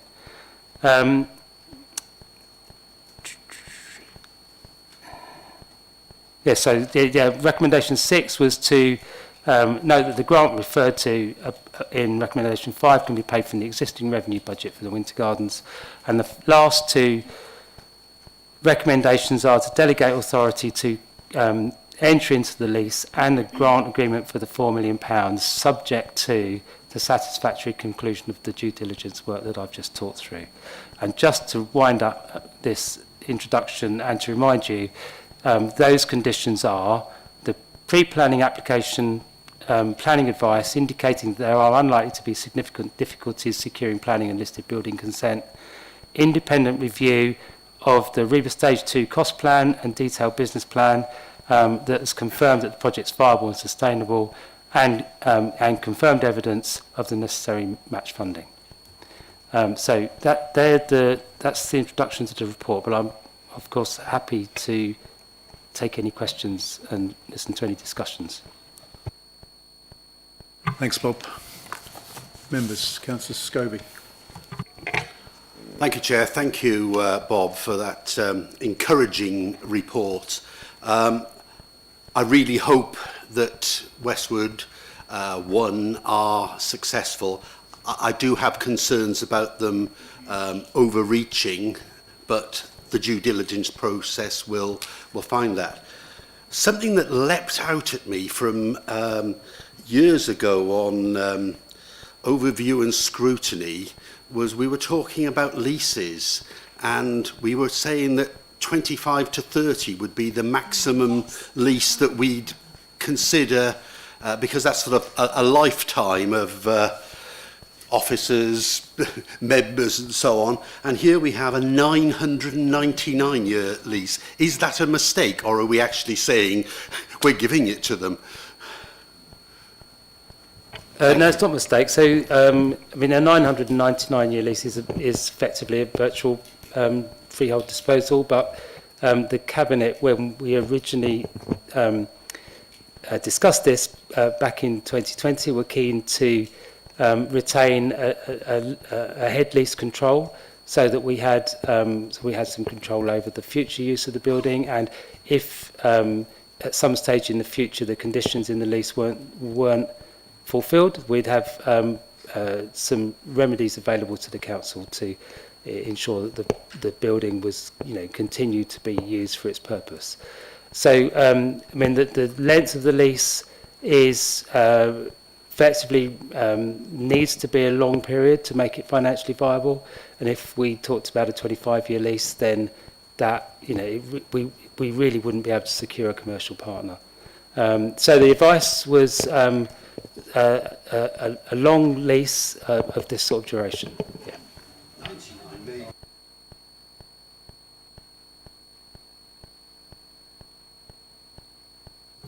Will there be any restrictions in that lease? Say we give them the 4 million, they spend 4 million, and then they put it up for sale for 10 million.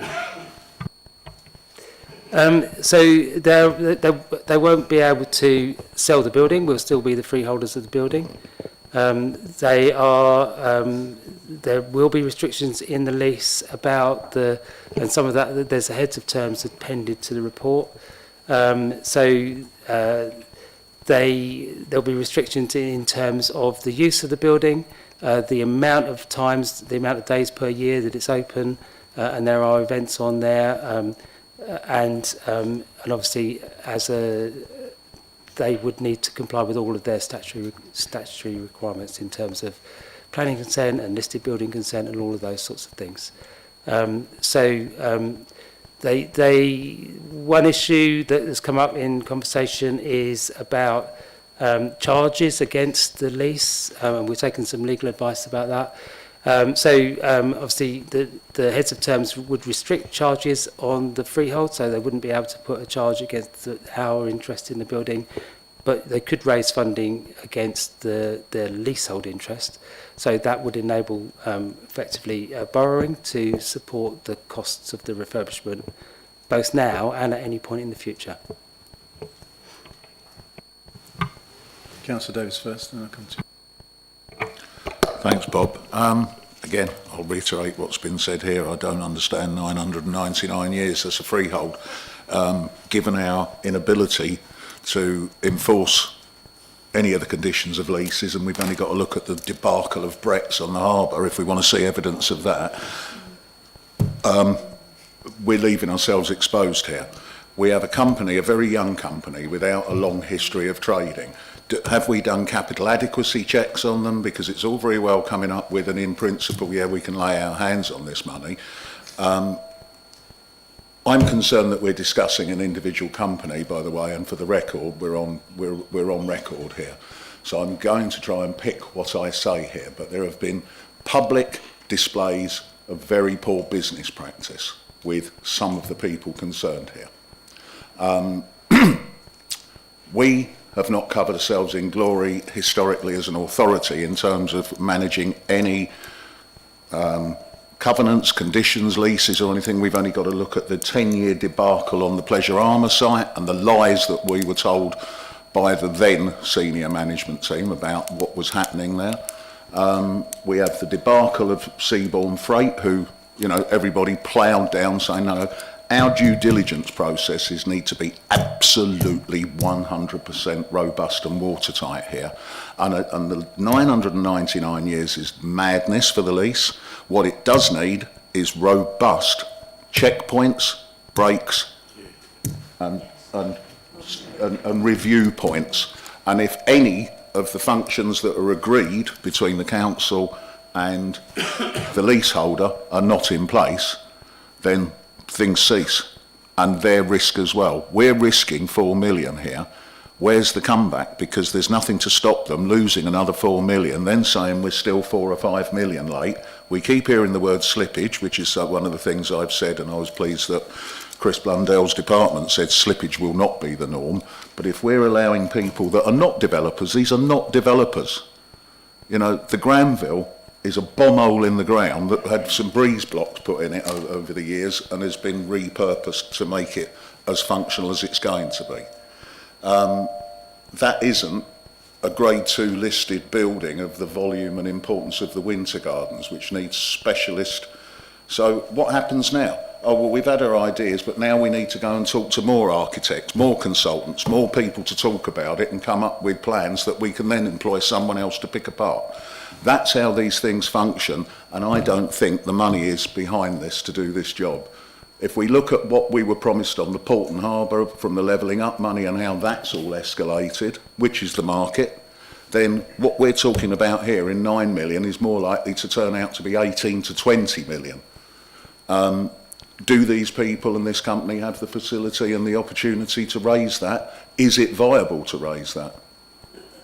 There's the questions. But we have to be extremely cautious here so that we do not end up with another Westcliff Hall on our hands, albeit Westcliff Hall isn't listed, but that's sitting there in the hands of speculators. The other thing, if we're going to give them a lease of whatever length, it needs to be non-assignable and returnable rather than them being able to bail out and sell it to the next mug. So I'm sorry to be so blunt, but this is absolutely vital. And given this history of this authority and its dealings on leases, I think we have to be very, very defined about how we and how we have those robust milestones, backstops and breakpoints, and a willingness to exercise them and change direction if necessary, because otherwise we're just throwing money down that black hole again. Councillor Wing.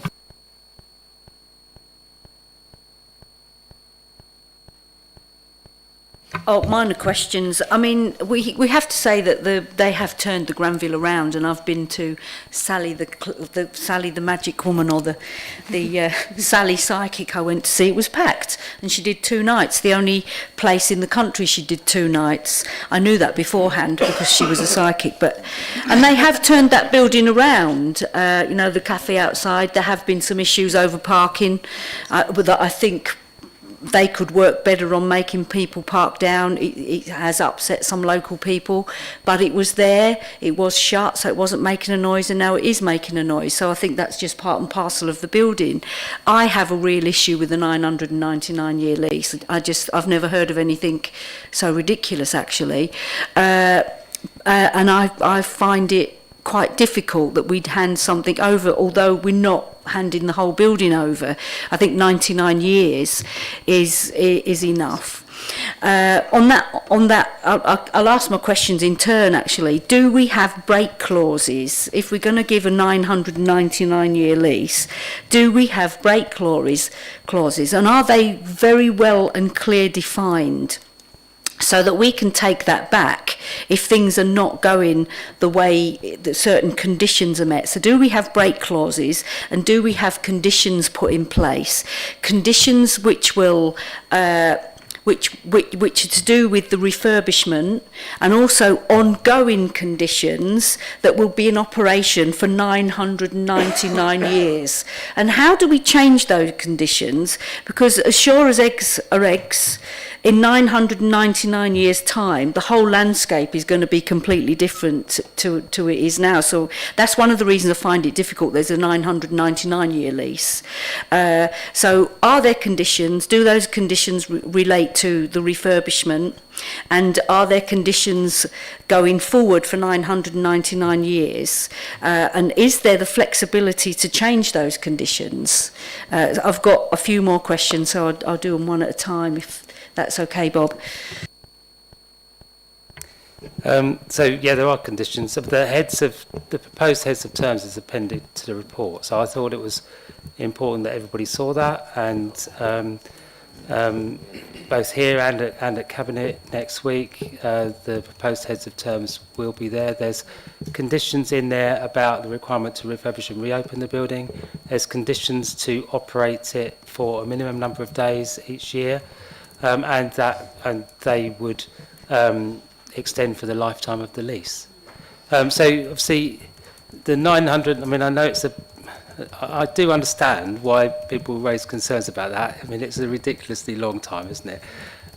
However, you know, in reality, 99 years in the lifetime of a building and the lifetime of this council and in the lifetime of any partner is also a very long time.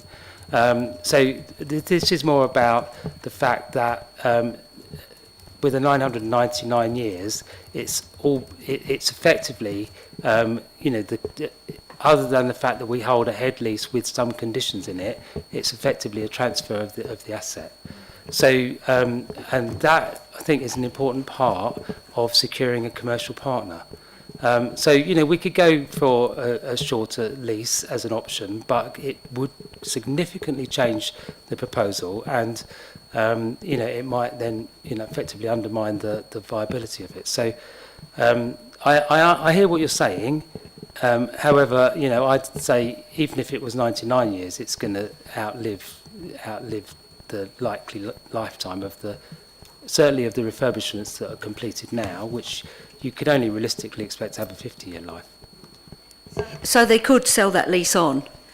If potentially. They're not going to keep it for 990 years long? Potentially. In the heads of terms, it talks about us needing the freeholder's consent for that, but that we wouldn't unreasonably withhold that. But, you know, you could see at some stage over that period that a different organisation might want to take it on and run it. Yeah. And I'm not sure why we would want to object to that. If another organisation could continue to run it as an entertainment venue, then that. So there's provision in there with the freeholder's consent. And our next question, it might go to the financial guys in the room. Background checks on their financial stability, sustainability, and if our financial officer tells me, yeah, they'll be adequate, I'll be fine. But what do those background checks look like? And we're going to hand them 4 million. Are we just going to hand them 4 million? I've run a government project when I was a senior teacher in a school, and we were handed chunks of money as we delivered refurbishment to the building, and it was my job to make sure to oversee that. They didn't just say, here's your £1 million for your refurbishment, crack on. It was given to us in chunks as we appropriately applied for the permissions and moved forward with the refurbishment and the rebuild. So I'm assuming we're not just going to hand them 4 million, that it will be a phased approach, and they'll have to evidence what they're going to spend on that 4 million on.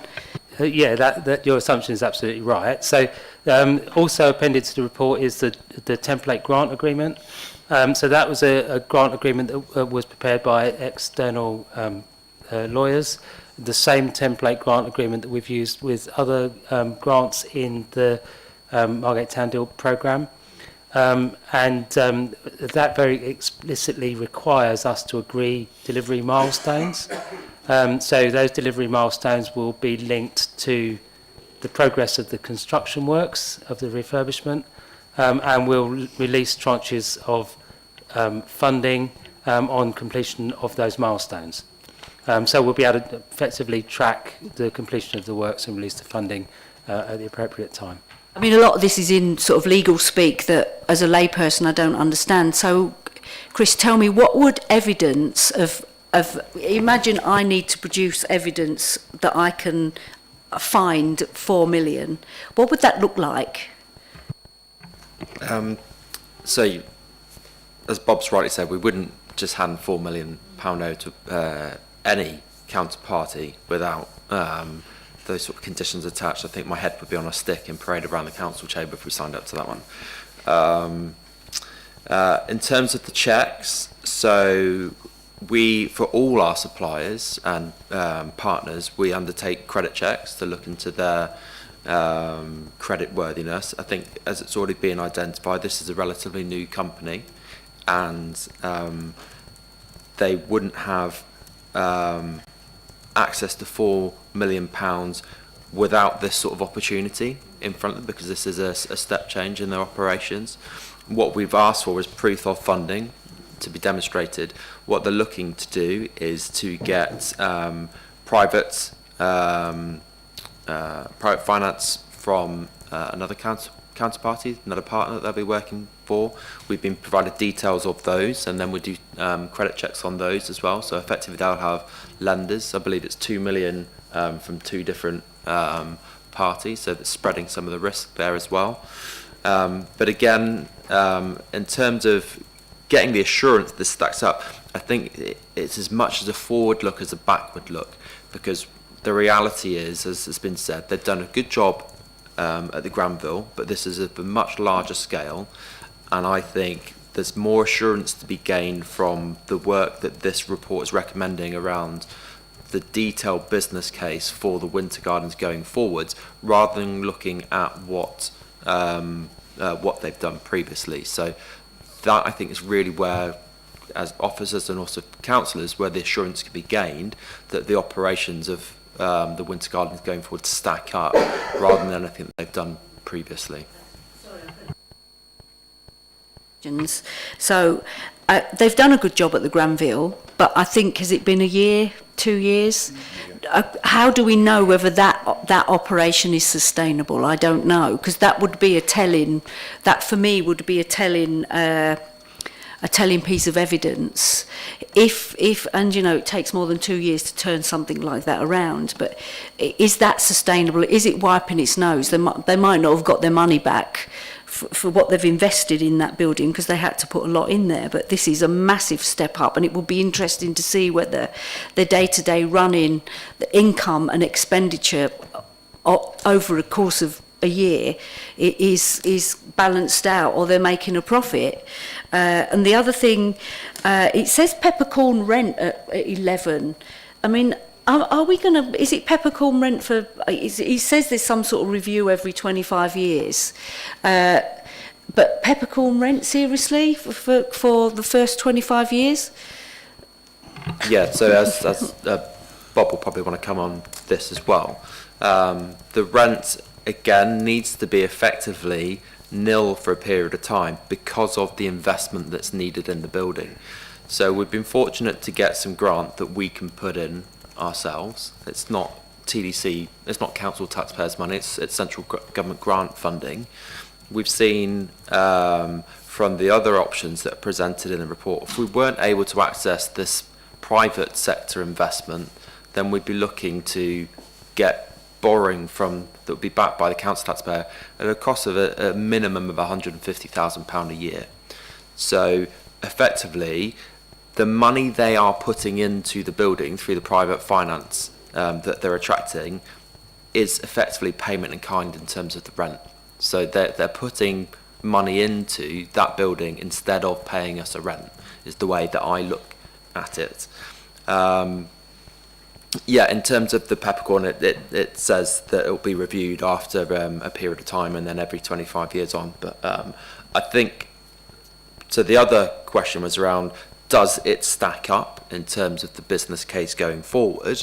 Again, Bob and perhaps Louise may wish to talk more to this, they're the experts. My view on this is the Winter Gardens is an attractive proposition for anyone to go in and run it in terms of there's evidence, there's market there for it. The issue is the investment that's needed in the building, not necessarily the services needed that would be run from it, but it might be something Bob and Louise can add to. Well, just a couple of things. I think the first thing to say is that we have made a decision to secure the reopening and refurbishment of the Winter Gardens as an entertainment venue. So that significantly restricts the market options effectively and the market value of the building, because we are saying we want it to be a leisure and entertainment venue. The second thing is that we have extensively marketed it with international agents that have got specialism in this area, and that all of the proposals that came forward were on the basis that there was a large heritage deficit that needed investment and private sector money to make that stack up. So, in terms of, is this securing value for the council in terms of achieving our objectives, we've got that evidence from that marketing campaign to say actually we think that it is. Obviously if we were offering that site for a different sort of development, there would be completely different proposals coming forward, but we're not. We're very specifically saying we want it for leisure and entertainment. So the other thing to say is, the work that we did ourselves on, you know, the alternative option, which is us doing the work, as well as saying we would need to put in a significant additional capital budget. That work did say, because we commissioned both a concept design, a cost linked to that concept design, and a business plan linked to that concept design from sector specialists. And that work did also advise us that once refurbished, the Winter Gardens could run as a viable business. So I think those things give us confidence that there is a way forward with a grant and private sector investment and a long-term business plan. What we've got to do in the next stage of due diligence is ensure that Westwood One's proposal specifically can deliver all of that, and that those processes have been designed deliberately to tease that out. Totally get it, completely, totally get it. We just need to be very, very careful about what we're doing. I mean, even down to what constitutes a day. Could they put on an hour event in an evening and that constitutes one of their days? I think that whatever the agreement is has got to be completely watertight, so that they are doing what they should be doing. Councillor Faruqi. Thank you for that explanation. If we're not doing the work and we're asking private partners to do that, are there any further checks to make sure that the work that they do is under code and appropriate? Because we won't be supervising it in the same way. So has that been considered and added into the contract? So there's obviously controls from planning. There's controls from listed building consent. There's controls from building control. Now, whether that's our in-house building control or an external building control doesn't make much difference, really. Those controls are still there. So building control is there to ensure the building standards are maintained. But we will also want to be directly involved in supporting through delivery and our own surveyors seeing that work has been completed to a standard so that we can sign off grant payments. So, obviously we're not going to be signing off the release of grant unless work has been completed to milestones and to a satisfactory standard. Thanks. The other thing I would add is because this is the part of the Pathfinder grant, there's conditions in place that they need to adhere to the minimum procurement requirements as well in terms of how they liaise. So although they're a private sector organisation, they'll still need to comply with the procurement requirements of the in terms of when they engage with the contractor as well. Chris, so with the 4 million that's match funded, do we make sure that they spend some of their money as they spend some of our money? They're not going to spend our 4 million and then... No, absolutely. So it's, as I say, it's on a match basis. So the money will be tracked and matched across at that time. So very much so that's built into their business case as well in terms of they're keen to pay back the funding that they're raising as soon as possible. So they'll be spending that money. Obviously we've got short deadlines in terms of getting the money spent anyway, but the whole business case is predicated on that money being taken out in a managed fashion to minimise their interest exposure, but also we'll make sure that we're not releasing funding to them significantly in advance. Yeah, so we won't be exposed from that perspective. Councillor Davis. Yeah, going on from first thing I want to mention is this review period of 25 years. We've sat here as a committee discussing robust due diligence and having checkpoints, breakpoints and all the rest of it, and then we want to review it in 25 years. It's madness. Review it in 3 or 5 year periods, as in the normal commercial world, the real world out there that revolves around profit and loss. Review it in 3 or 5 years. It doesn't have to be increased. But we've got the opportunity. Saying, oh, well, we'll leave it 25 years is utter madness. And it's actually, I think, playing fast and loose with the public purse, potentially. and it's not in the public interest. But, again, this assignability of the lease, ludicrous. We were leaseholders of this council when my father died.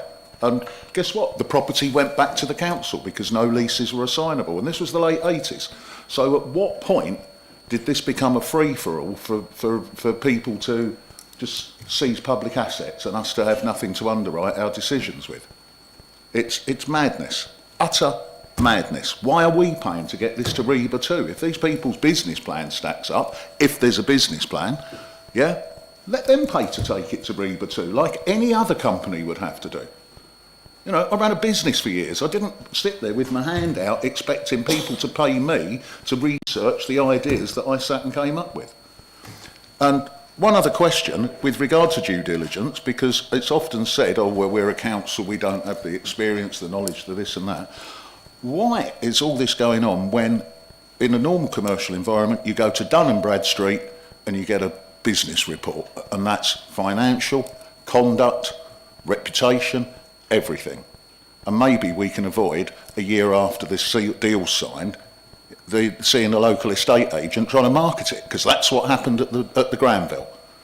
And it was the lender screaming in the street with directors of the company 2 days before, because I was contacted by concerned members of the public because they'd had a massive row outside the building over wanting money back. And then 48 hours later, the thing's on the market. Very quickly withdrawn, quite a fuss made about it. These are the people we're looking at signing over one of the biggest assets on the island to and chucking £4 million at. I'm afraid if we don't go for a Dun & Bradstreet, I'd be prepared to say we're being negligent.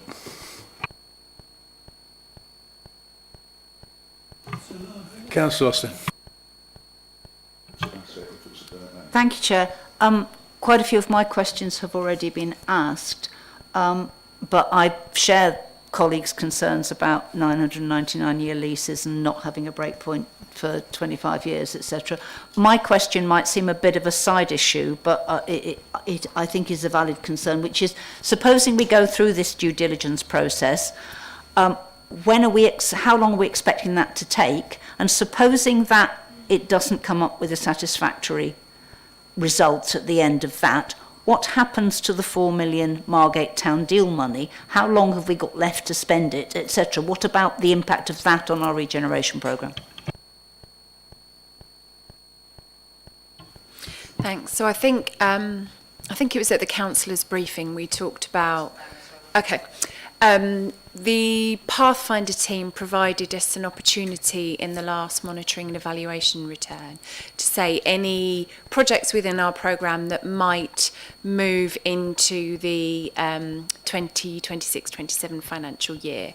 That wasn't on the basis of we could put it in and it would be approved, but it would be that information would be taken, sent up to ministers for approval, and we would have some flexibility within the programme. We took it on a project by project basis, so we didn't just say, okay, across the whole programme, we're going to reprofile into that financial year. And we looked at those that had more risks around their timescales. And we were quite clear with the Pathfinder team through that return that there was potential, should Plan A for the Winter Gardens not be successful, there could be some movement within that programme, and we would have to pick that up in a longer time frame. So we've been quite open and honest with central government in that approach, and they're happy that we are telling them at each stage, so they're aware we've got this report going, but that isn't the final.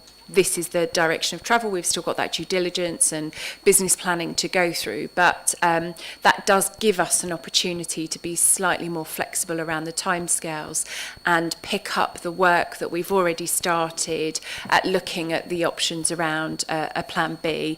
Obviously, that doesn't include having taken time to speak to any funders or other operators that could take parts of the building, but we would need to pick that up and kind of put a time frame around that to send back to central government to make sure that they're happy. Councillor Faruqi.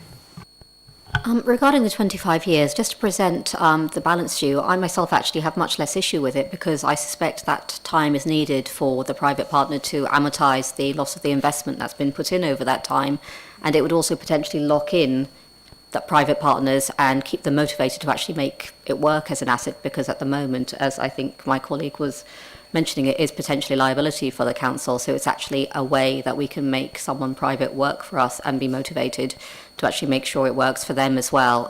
That's my perspective on it. Anybody else? Councillor Wing. I don't disagree with the 25 years, but I just think there should be breakpoints during those 25 years to make sure that things are progressing the way they should be progressing, rather than waiting until 25 years and then finding what's not been done should have been done. So I definitely think there needs to be an officer overseeing this development. But I'd like to ask about the 2 lots of 4 million.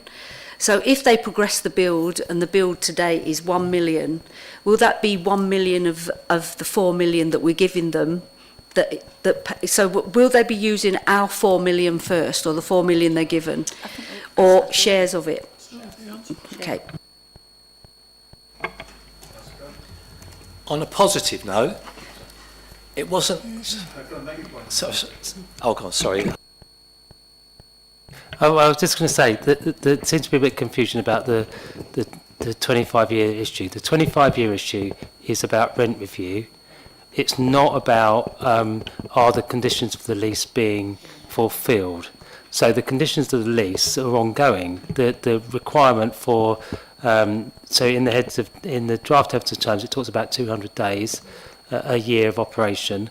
That's an ongoing requirement. It doesn't have to wait until year 25 for us to say, well, hang on, you're not fulfilling the terms of the lease because it's not open.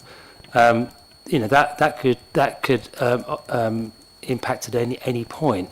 The 25 years is very specifically about rent review. I'd just like to say that it wasn't that long ago when we didn't have the 4 million seed funding. It wasn't that long ago when everybody thought the Winter Gardens would never open. There is a chance now that the Winter Gardens may open. There is hope for us, for residents, for officers, that we may be able to open the Winter Gardens. So I'd just like to sort of add a positive note, because it wasn't that long ago when there was no hope. So it's and these are very early days. There's lots of work to be done. Let's let things run their course before we sort of completely decide that it's a non-starter. I think I want to make it quite clear. We're all very keen to see the Winter Gardens open, but it needs to be on a viable, sustainable and sensible basis. It's also not that many years ago that the former UKIP administration and their leader took £4 million that was due to be spent on the Winter Gardens and redirected it to another operation over the back there. So that's why the Winter Gardens is shut, because had that £4 million been spent, then there would have been sufficient cosmetic work done to it to keep it open. So let's not fool ourselves that there haven't been terrible mistakes made in the past, and our role here is to make sure that we don't go ploughing on making more of the same mistakes, because there are comparable problems here with other leases and failure to enforce, etc., etc. If we had a glorious history of enforcing on leases and doing our job, then I think none of us would be quite as concerned. But having watched Pleasure Armour, Brett's, etc., etc., let's do our job properly and robustly now and make sure we do get the best possible opportunity, the outcome that the people want, and a viable future and sustainable, instead of jumping from one opportunity to another, or lack of opportunity to another. We put trust in And our as I officers. say, a lot of it can be done using 2 names, Dun and Bradstreet. We trust our officers to do the best for this council. Chris, did you want to come in? Yeah, I did.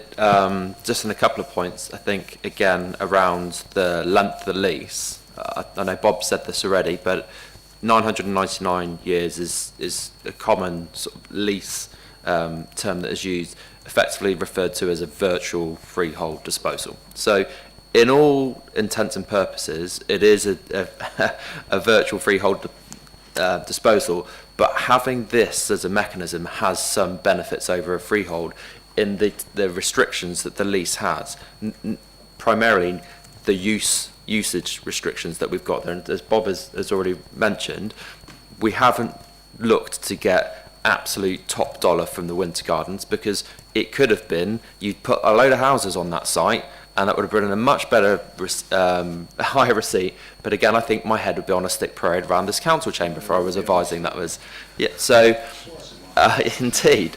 I think that the mechanism of having, whether it be a 99-year lease or a 999-year lease, it's effectively a freehold disposal, but it gives us some levers to pull to ensure that the Winter Gardens is used for the purpose that we all want it to be used for in the long term, rather than just an effective freehold disposal, and then you're just relying on planning, effectively, in case there was a change of use being put forward. So it just gives us some more direct control over the building. In terms of the due diligence, so the credit checks that we do, they do identify the things that you've referenced, Councillor Davis. In addition to that, the other recommendation within the report that's asking for this more detailed business case to be developed, that for me is where we get the assurance that this works, because we've got to look at how it's going to operate going forwards, because it's been closed for a number of years and they've not operated it prior to that. So really it's a forward-looking level of assurance that I'm really looking to get from them. Councillor Wing. I wanted to come back because I've maybe come across as being more negative than positive. We have to be positive that somebody's come forward. It's also a positive that it's a local person, and we are in a completely different place as to where we were when the Pleasurama site was sold, or the Dreamland project, or even the Western Undercliff Cafe, which was sold for 100,000 and resold for 600,000. So we certainly don't want the housing option to be on that site. And also the Westcliff Hall. Perhaps if this option had been used on the Westcliff Hall, we wouldn't have a derelict site. So I think overall there are positives. The other positive that I felt was good about the bare details that the Isle of Thanet News put out was the fact that there seems to be a variety of activities going on that site, including a nursery. So there's a mixed economy, which means if one area isn't doing as well, then the other areas can help support that bit. So overall, I'm very positive, and I have trust that our officers will do the due diligence. I'm still concerned about the 999-year lease, but maybe that's because I'm a layperson rather than an expert.